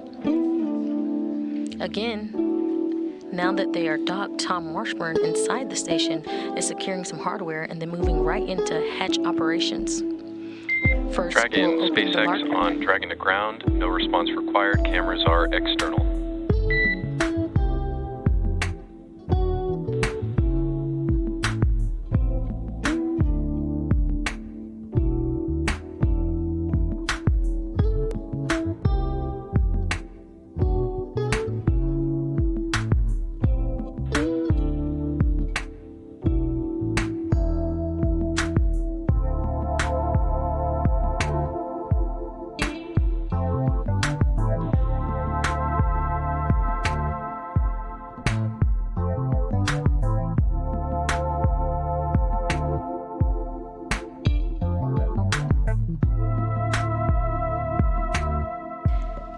currently in between satellites, and you're now seeing a live view inside the International Space Station Flight Control Room.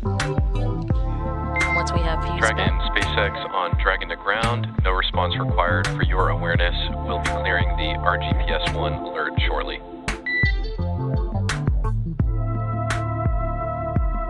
And Freedom copy. Thank you.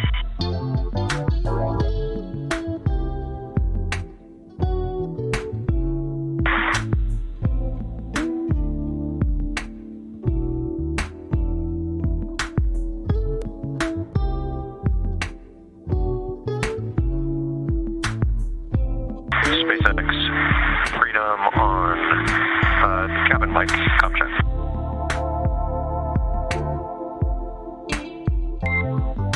Freedom SpaceX on Dragon to ground. I had you 5x5 on the cabin mic.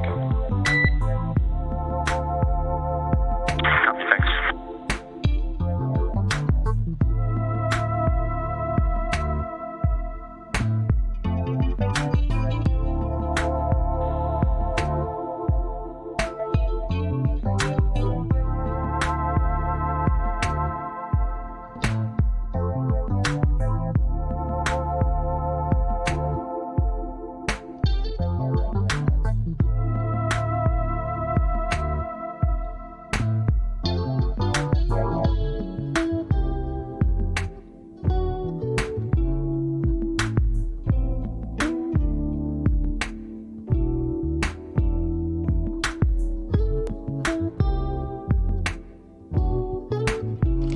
if you're just joining us,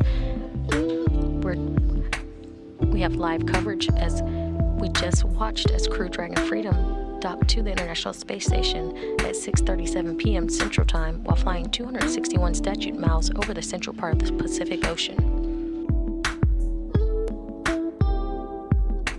Now that Dragon is docked, Tom Marshburn, as well as the rest of his crew, is securing some hardware and then moving right into the hatch operations.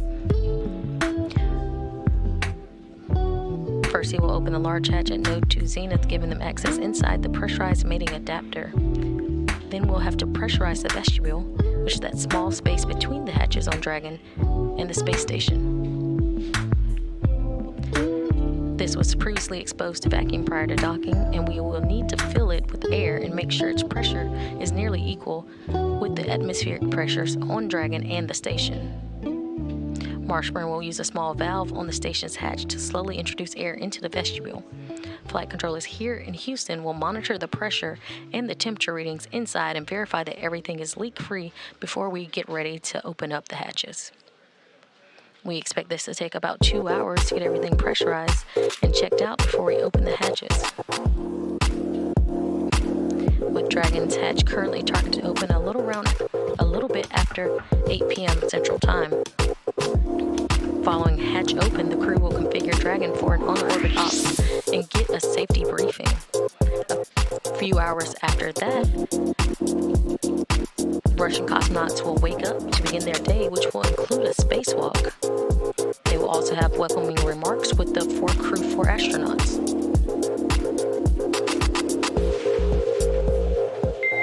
Dragon SpaceX on Dragon to ground. ISS crew has begun vestibule pressurization. Vestibule free to pressurization. Feel free to reference 4.400 section 4 for telemetry if you'd like.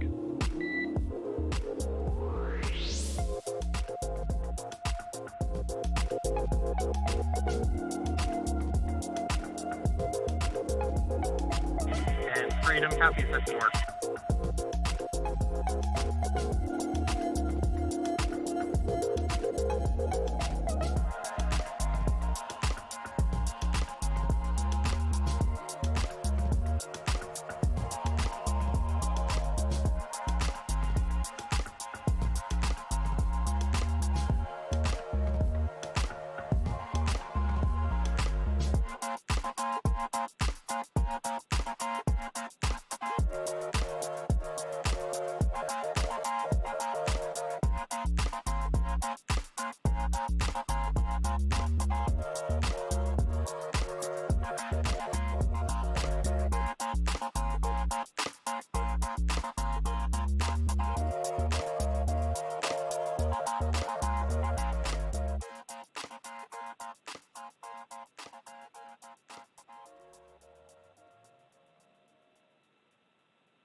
You're currently seeing inside the International Space Station as Tom Marshburn and Caleb Barron are preparing the area for the crew to ingress the space station.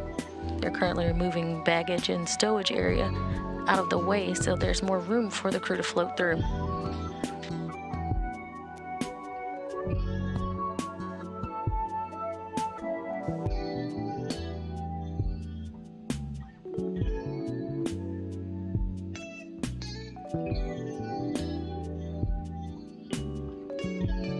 And clarification, that was Rasha Chari and Caleb Barron removing stowage to prepare for the crew to float through once the hatch is open.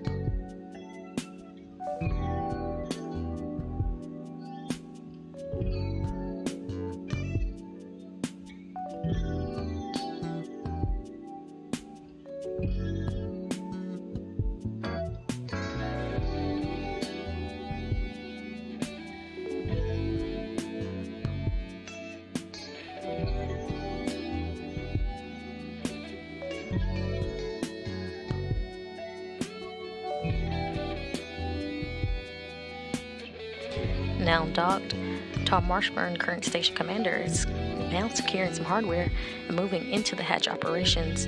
You saw other crew members just removing stowage from the area, preparing for it to give them access to inside the pressurized mating adapter. They'll then be able to pressurize the vestibule, that space between the hatches on Dragon and the space station. This was previously exposed to vacuum prior to docking. On the big loop, ISS power connection established.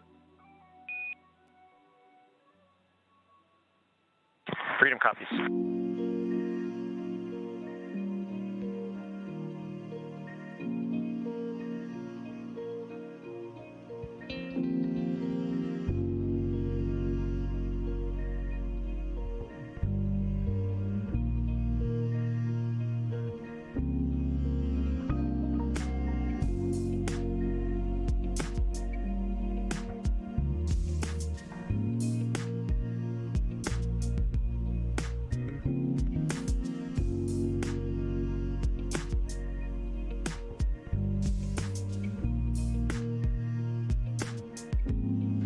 With an earlier docking time, we also expect the hatch to open just as early, around the 8 p.m. time frame Central Time. It takes about 2 hours to get everything pressurized and checked out before we open the hatches between Dragon and the station. Following hatch open, there typically would be a welcome ceremony. However, the crew will be awaiting the Russian cosmonauts to awake and have welcome remarks with the rest of the other 4 crew members. Crew 4 will join them and make a complement of 11 astronauts doing welcoming remarks. That'll happen around 1:40 a.m. Central Time.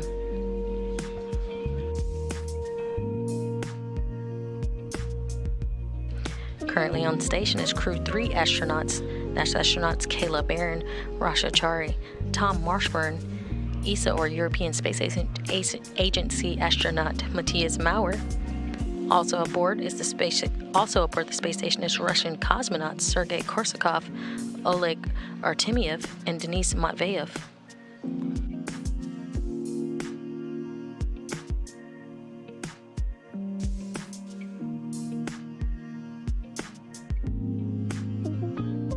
Currently on your screen is NASA astronaut Caleb Barron going through a stowage bag.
Dragon is currently in repress, about 5 more minutes on the leak checks, and about 45 minutes after that we're looking for the hatch to open right around that 8 p.m. Central Time frame.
If you're just joining us, we have live mission coverage of NASA's SpaceX Crew 4 mission to the International Space Station, where they'll stay for a 6-month rotational mission. Dragon has officially docked to the station around 6:37 p.m. Central Time, and we're now awaiting repress and pressurization of the vestibule between the space station and the Dragon Freedom capsule.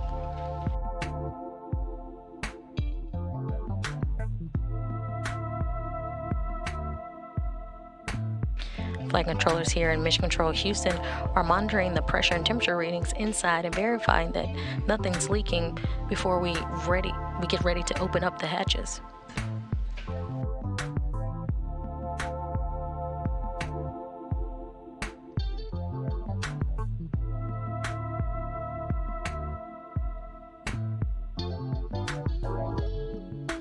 We're expecting it to take another 45 minutes to get everything pressurized and checked out before we open the hatches up for Dragon and the station, currently targeted to open up around 8 p.m. Central Time. Following hatch open, we'll see the Crew 4 crew, along with the other 7 astronauts on board the station, eagerly awaiting to greet their new crewmates.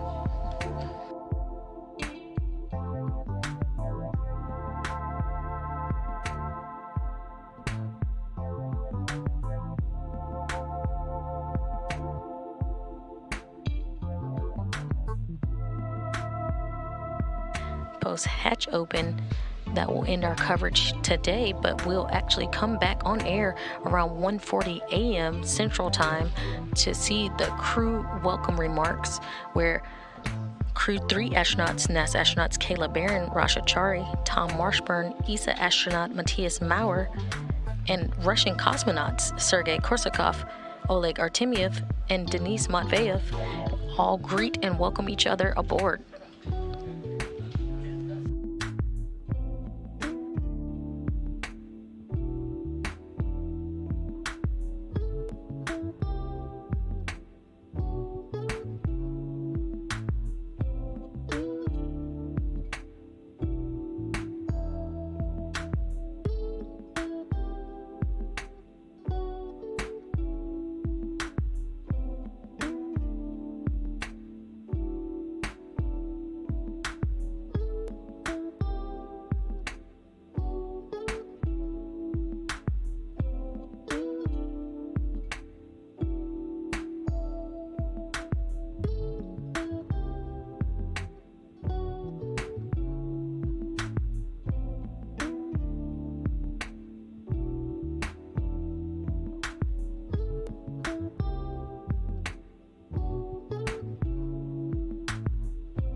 currently seeing live views inside the International Space Station in the Harmony module, where Kayla Barron in your bottom left-hand corner is beginning to do some preparations, or continuing preparations for the arrival for Crew 4. They docked at the International Space Station at 6:37 p.m. Central Time while flying 261 statute miles above the Central Pacific Ocean.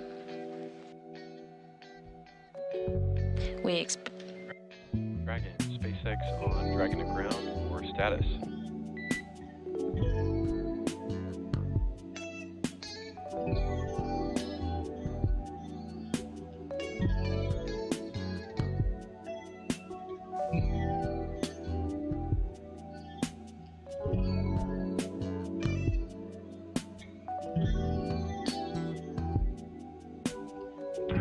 And SpaceX from Freedom, we've got 4 of us out of the suits.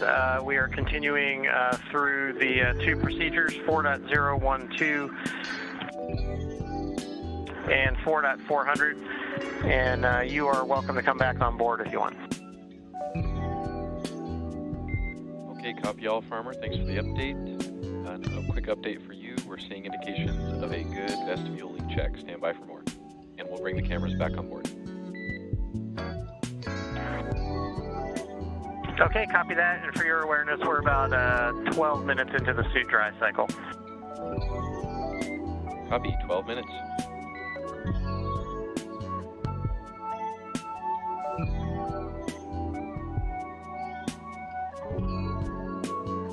You just heard calls from the core, or the Crew Operations Resource Engineer at SpaceX, into the Crew Dragon Freedom, telling the crew about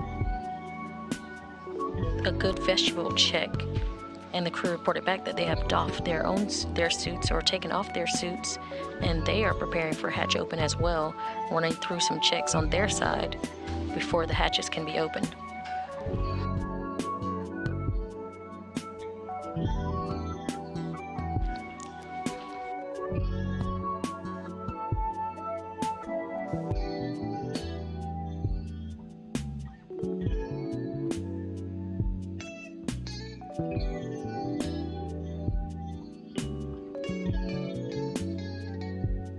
Dragon, SpaceX on Dragon to ground. Cameras are back on board.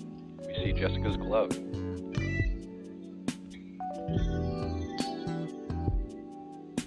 Copy that. Welcome back.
You're back seeing live views inside Crew Dragon Freedom.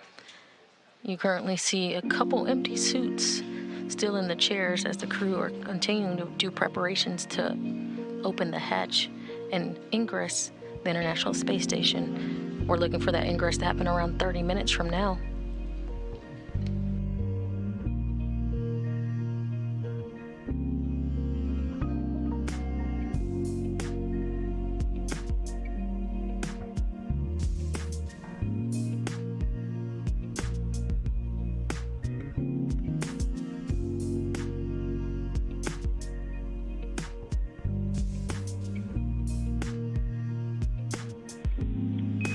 Dragon and Houston on ground 2 on the big loop.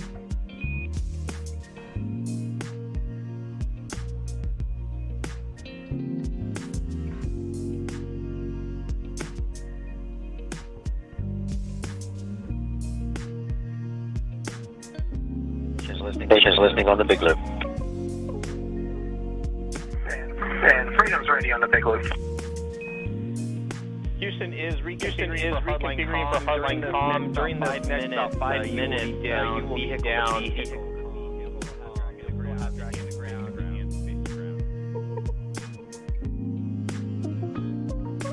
Station copies.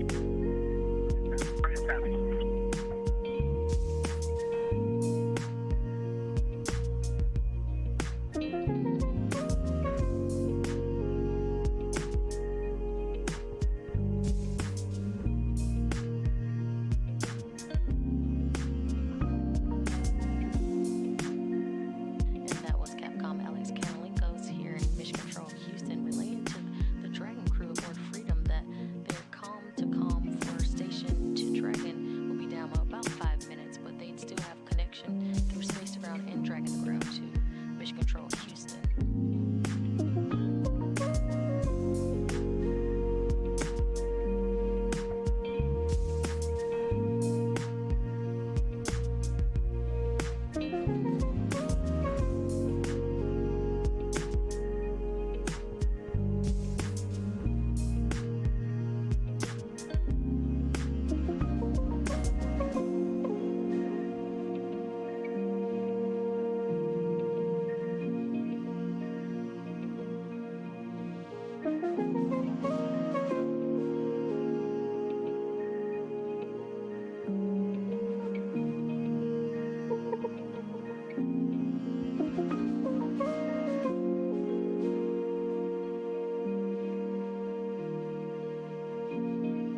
copies. To Freedom, how do you hear? What's your up to?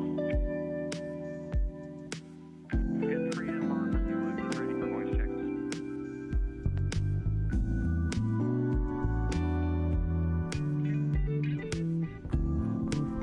And Freedom's ready for voice checks on the Big Loop.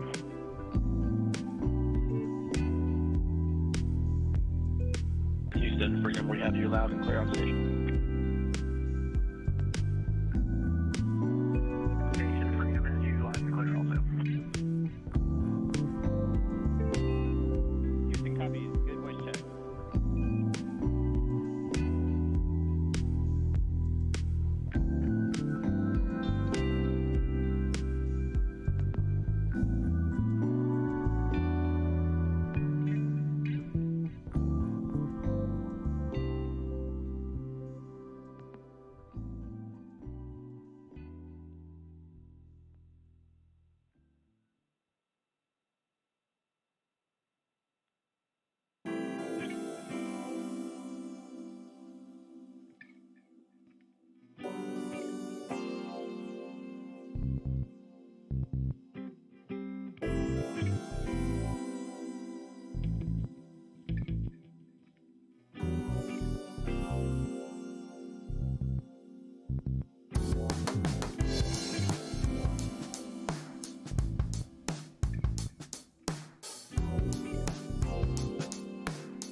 Jessica to read back 2 meals from 309, 2 meals from 301, 5 water bottles from 208, and the rest of the meals are per the packing plan.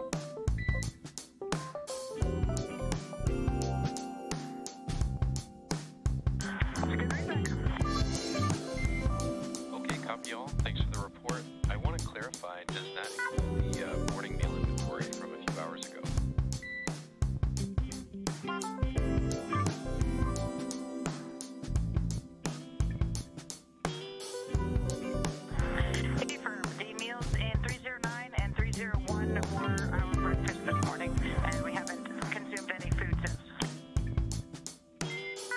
Copy all. Thanks for the clarification. Sounds good.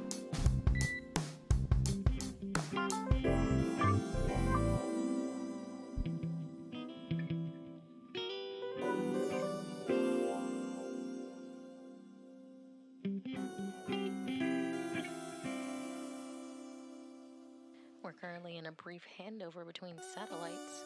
You're currently seeing a live view inside the International Space Station Flight Control Room. We'll get views of Dragon and inside the space station back to you shortly.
hatch open.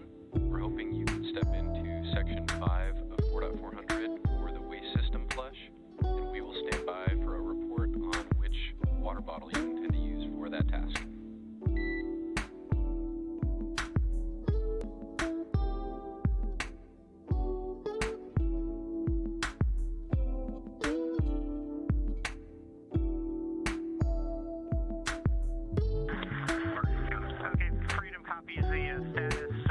We have water bottles set aside from bag 208 that are already accounted. They were partially used before. We're going to use those for the waste flush. Okay, copy all. Thanks for the clarification. Sounds good.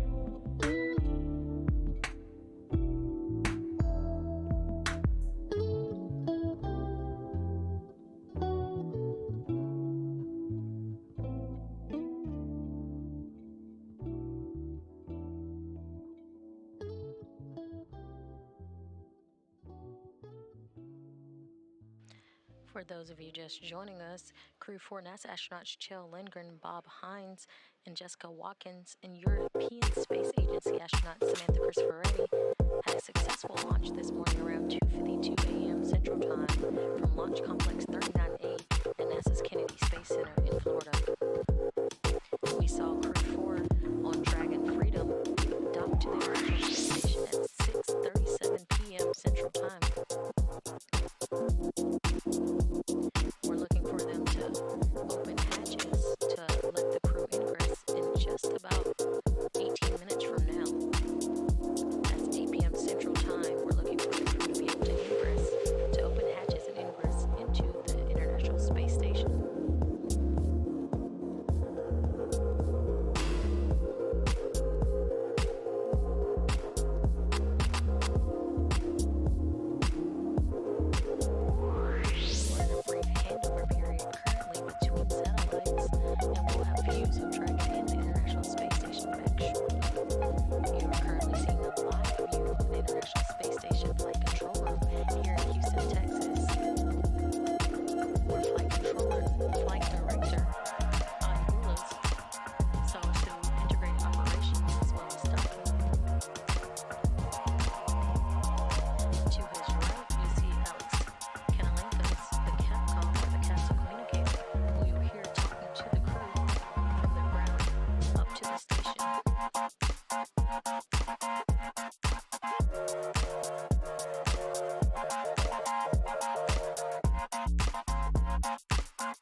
Dragon Station, we are ready for hatch equalization.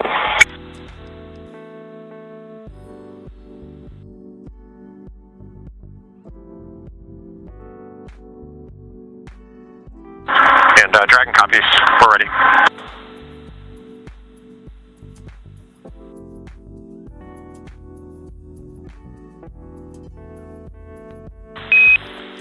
Station Houston on the big loop, we need about 3 to 4 minutes to finish equalization.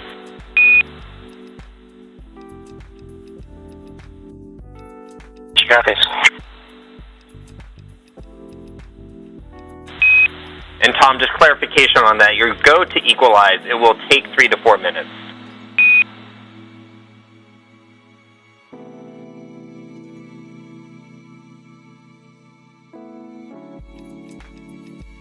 The go to equalize, and it'll take 3 to 4 minutes.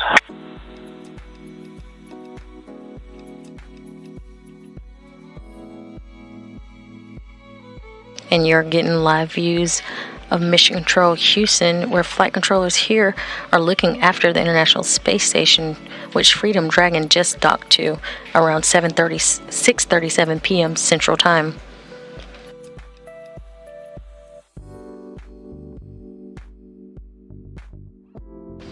You just heard Capcom here in Mission Control Houston confirm with the crew that equalization is ready to start between ISS and Freedom.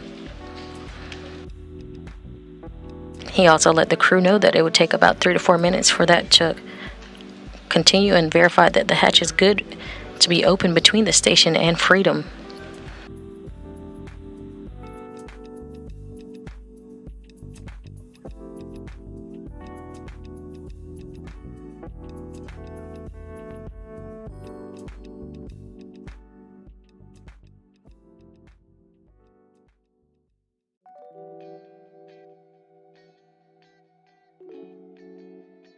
Earlier, we did hear a call to the crew saying that the ISS side is close to ready for hatch to open, and that the system flush was needed on the SpaceX Dragon side.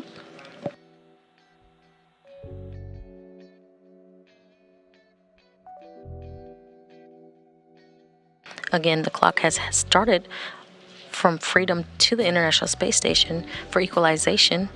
It's in progress, and we're looking for 3 or 4 minutes before that is complete.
Again, we are between satellites and currently in a loss of signal, which is expected at this time.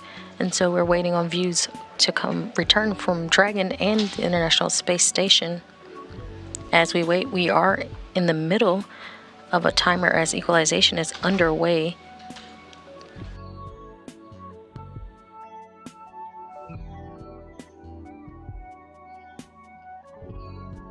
And that's waiting on pressurization to equalize between Freedom and the space station before the hatch can be opened.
Again, we're in the middle of pressurization to equalize pressure between Freedom and the space station. SpaceX ready to copy on Dragon to ground.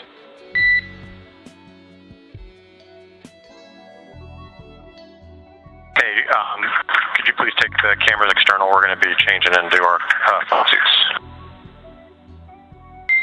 Okay, copy all, Chell. We'll take the cameras external, get right back to you.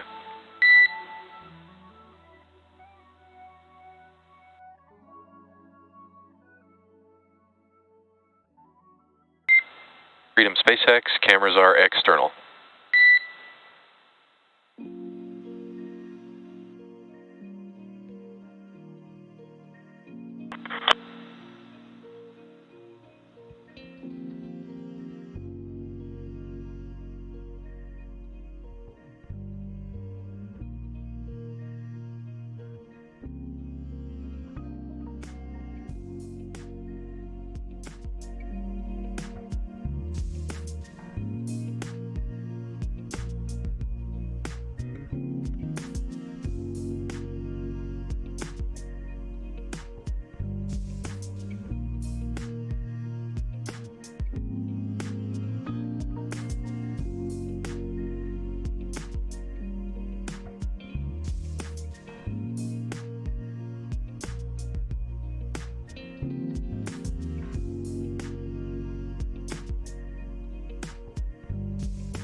Houston on Space to Ground 3. No response required. We see in the video, just letting you know that we're reconfiguring the potable water source, so you may hear some valve movement.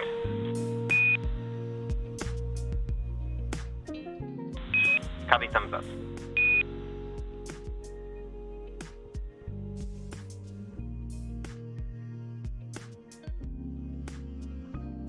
And that was thumbs up from the crew as they heard from Capcom.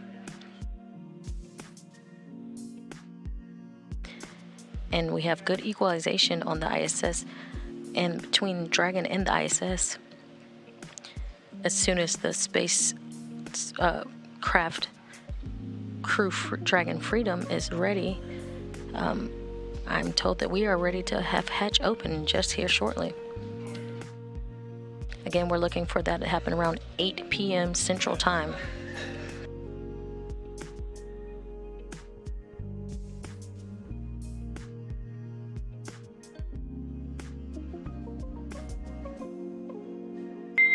Dragon SpaceX on Dragon to ground for next steps.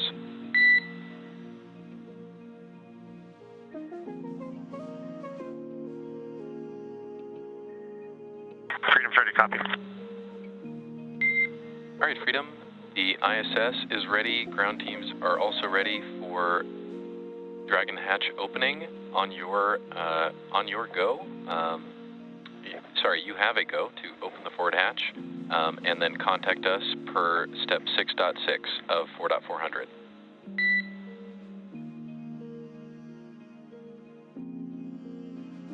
Okay, copy. It's going to take us about 5 to 10 more minutes. Okay, copy all.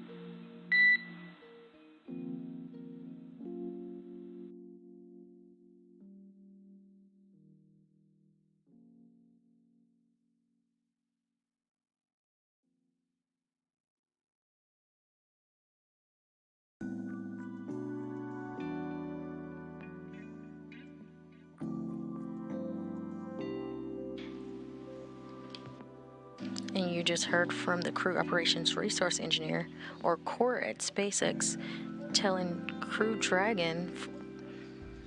the crew aboard Dragon, that they are ready to open the hatch as soon as they are ready. The crew did report they need about 5 to 10 more minutes before they're ready to open. But that's great news to hear that we are ready here shortly, around 8 p.m. Central Time, to open the hatch.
Again, preparations continuing on both sides. Station Houston on Space to Ground 3 for Kayla. Notice in your, just above and to your right, there's a CPA cable sticking out. If you can tuck that back in, just so, yes, that right there, so it doesn't get snagged. Thank you so much.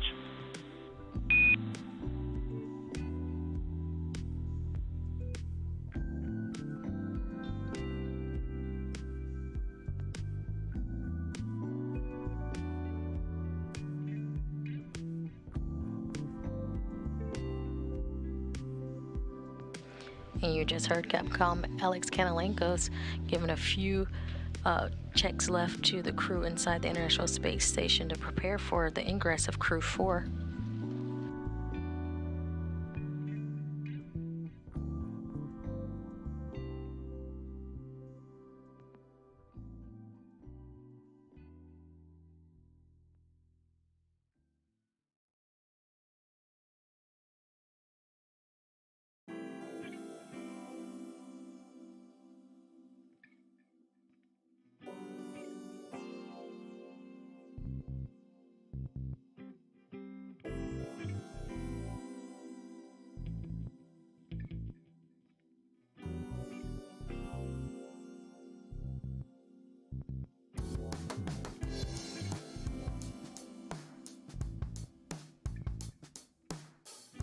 As you can see, preparations are still continuing between the ISS and on Crew Dragon Freedom. The Crew 4 astronauts are getting things configured and will join the 7-person crew on station, bringing the total crew members on station to 11.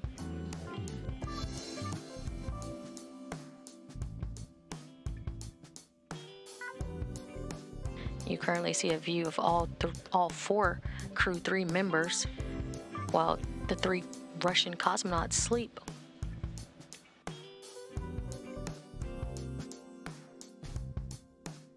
We will be back on air after hatch opening around 1:40 a.m.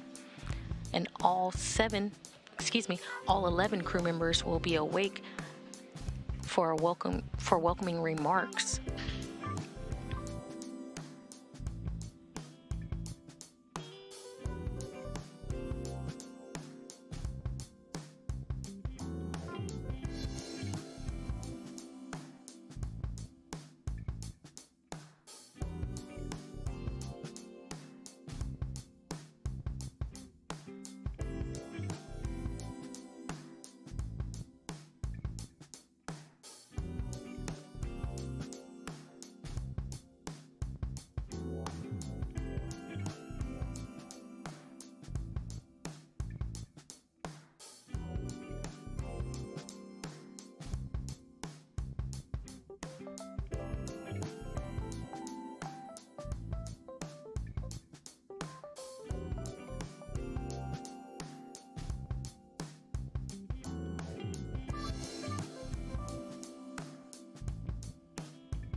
If you're just joining us, you're looking live inside the International Space Station as the crew aboard prepare for the ingress of Crew 4, which docked to the International Space Station's Zenith port on the Harmony module at 6:37 p.m.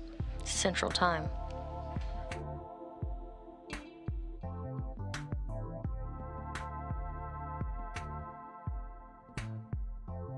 Pressurization and equalization has happened, and we are waiting for the SpaceX Crew Dragon Freedom crew members to open their hatch and ingress the International Space Station.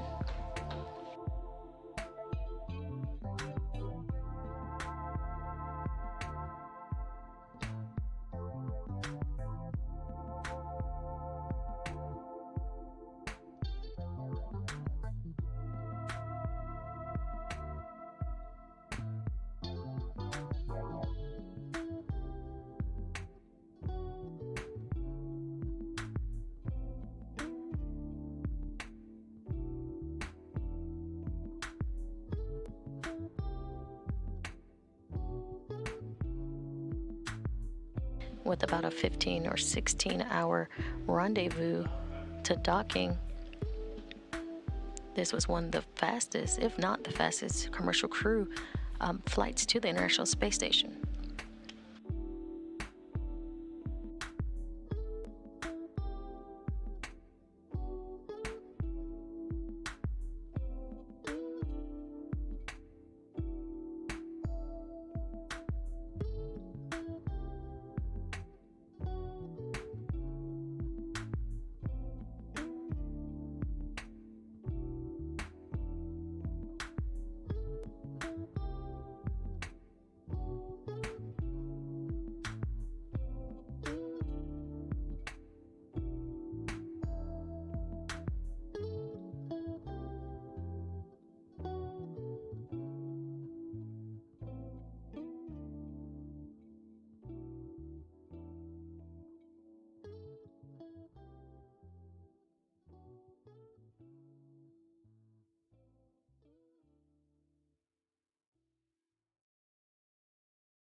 If you're just joining us, you're watching a live broadcast for the Crew 4 mission, which had a successful launch at 2:52 a.m. Central Time and docked to the space station at 6:37 p.m. Central today.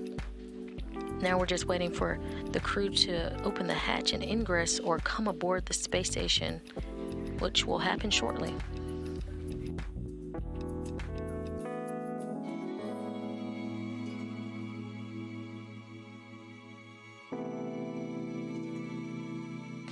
The crew on board station you see on the screen is NASA astronaut Kayla Barron and Rasha Chari. They're eagerly awaiting the Crew 4 astronauts to come aboard.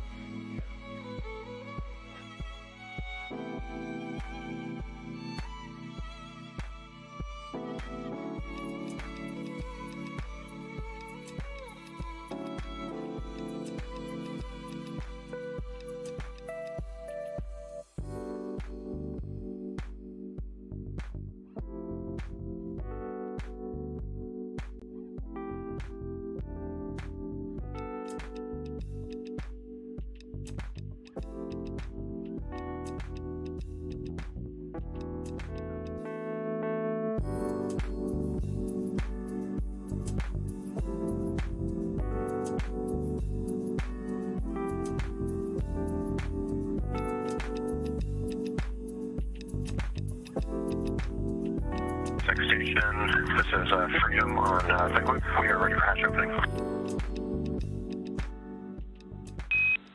Freedom Space.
we do have a go for hatch open, but we are waiting on the crew inside Dragon to finish some preparations and open the hatch.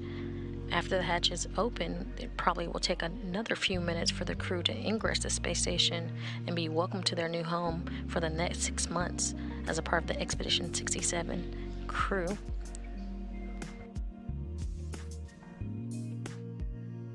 They will continue to walk through some procedures as they ingress before ingressing the International Space Station.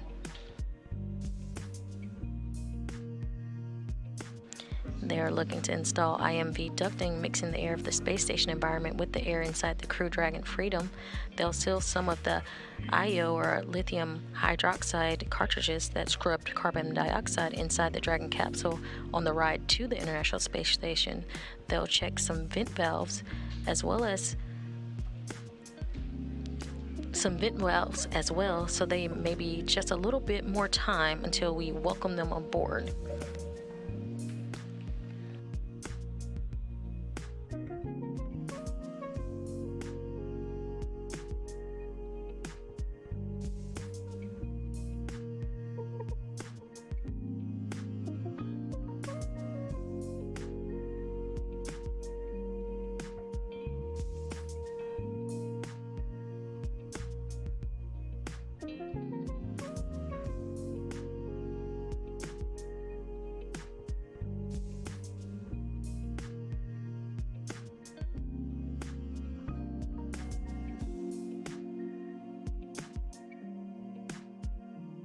And Dragon hatch is open and they are welcoming the Crew 4 astronauts on board. You see all smiles around as Jessica Watkins, Bob Hines, Samantha Cristoforetti have ingressed and are hugging all their current Crew 3 crew members. And last one in, we see Sejam Commander bem-vindos ao of canal Dragon, Olhar Sideral. Jill Meu nome é Lindgren, Robson now Rodrigues. entering into Sou repórter, the editor e International Space apresentador do canal Olhar Sideral. É uma honra muito grande a presença de todos vocês que estão nos assistindo. Já assistiram também, mas mais tarde vão assistir. Obrigado aí pela inscrição de todos. Obrigado pela curtida também e os comentários aí no chat. Gostaria desde já fazer o agradecimento todo especial também ao apoio cultural da Itanet, a maior e a melhor rede de fibra ótica de toda a região, atendendo ao sul do Espírito Santo, norte, noroeste fluminense e região dos lagos. E agora chegando no Grande Rio. Acesse o site www.itanet.com.br. Bom, os astronautas da Crew 4 Freedom já alcançaram, já fizeram a docagem, já abriu a escotilha e agora já estão dentro da Estação Espacial Internacional, completando um ciclo de voo de aproximadamente 16 horas de viagem, fazendo manobras orbitais para até alcançar a Estação Espacial Internacional. Estão completando aí um ciclo de viagem e agora o início de uma missão que tende a ficar aproximadamente uns 6 meses dentro da Estação Espacial Internacional.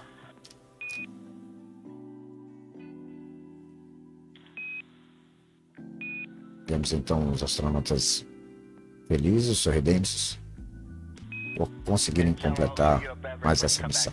Lembrando que a Dragon, ela é totalmente autônoma, desde o seu momento de lançamento até a docagem à Estação Espacial Internacional.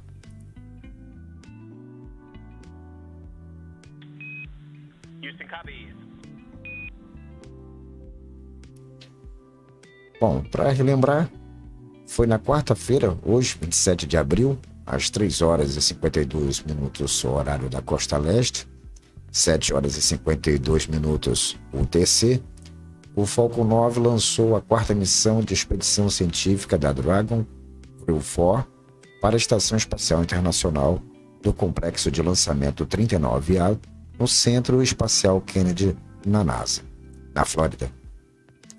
Após a separação dos estágios, o primeiro estágio do Falcon 9 pousou na nave A Shortfall of Gravitas.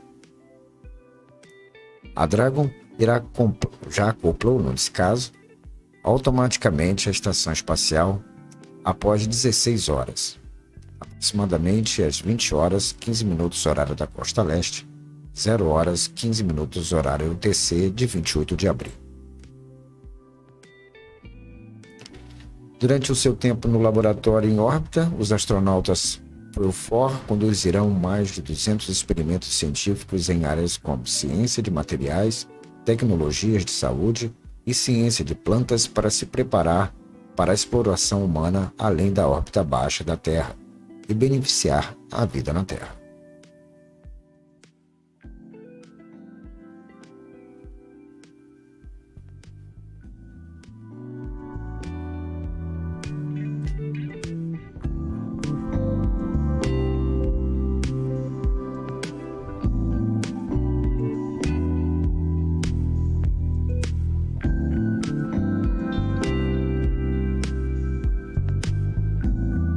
Muito boa noite, meu amigo Alexandre Faustino, do canal Astronomia, Notícias da Astronomia. Um grande abraço a você. Aliás, deixa eu fazer aqui menção aos nossos visitantes, o De Tudo Um Pouco, que também se inscreveu no nosso canal. Muito obrigado pela sua inscrição. Obrigado aí também ao SR Eletrônica por estar aí presente conosco, sempre aí nos prestigiando com a sua presença. Muito obrigado mesmo. Gostaria também de aproveitar e também fazer minha saudação ao Carlos Ares, do Docagem, do Clube de Astronomia do Rio de Janeiro. E também gostaria de fazer menção também ao novo inscrito no canal, José Ribamar, ao meu amigo Dr. Ronaldo Borges, procurador do município de Bom Jesus de Itabapuana, que está sempre nos prestigiando também. O Lucas Fiore Isaías, também é um grande amante aí da astronomia.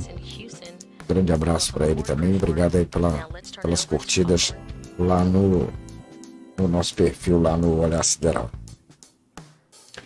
Também o agradecimento ao Tom R. Chambers, também que se inscreveu aí no canal também Olhar Sideral e também lá no nosso perfil no Facebook. Aliás, estamos também no Instagram. Faça uma visita na nossa página também no Instagram. Grande abraço, meu amigo. Seja bem-vindo aí. Muito obrigado mesmo pela sua presença. A gente fez lá aquele compartilhamento e a gente sempre marcando, convidando os amigos a nos visitar aqui, a nos prestigiar. Então, fizemos então a retransmissão, melhor dizendo, aí da docagem da Crew-4, depois de 16 horas aproximadamente de viagem, né?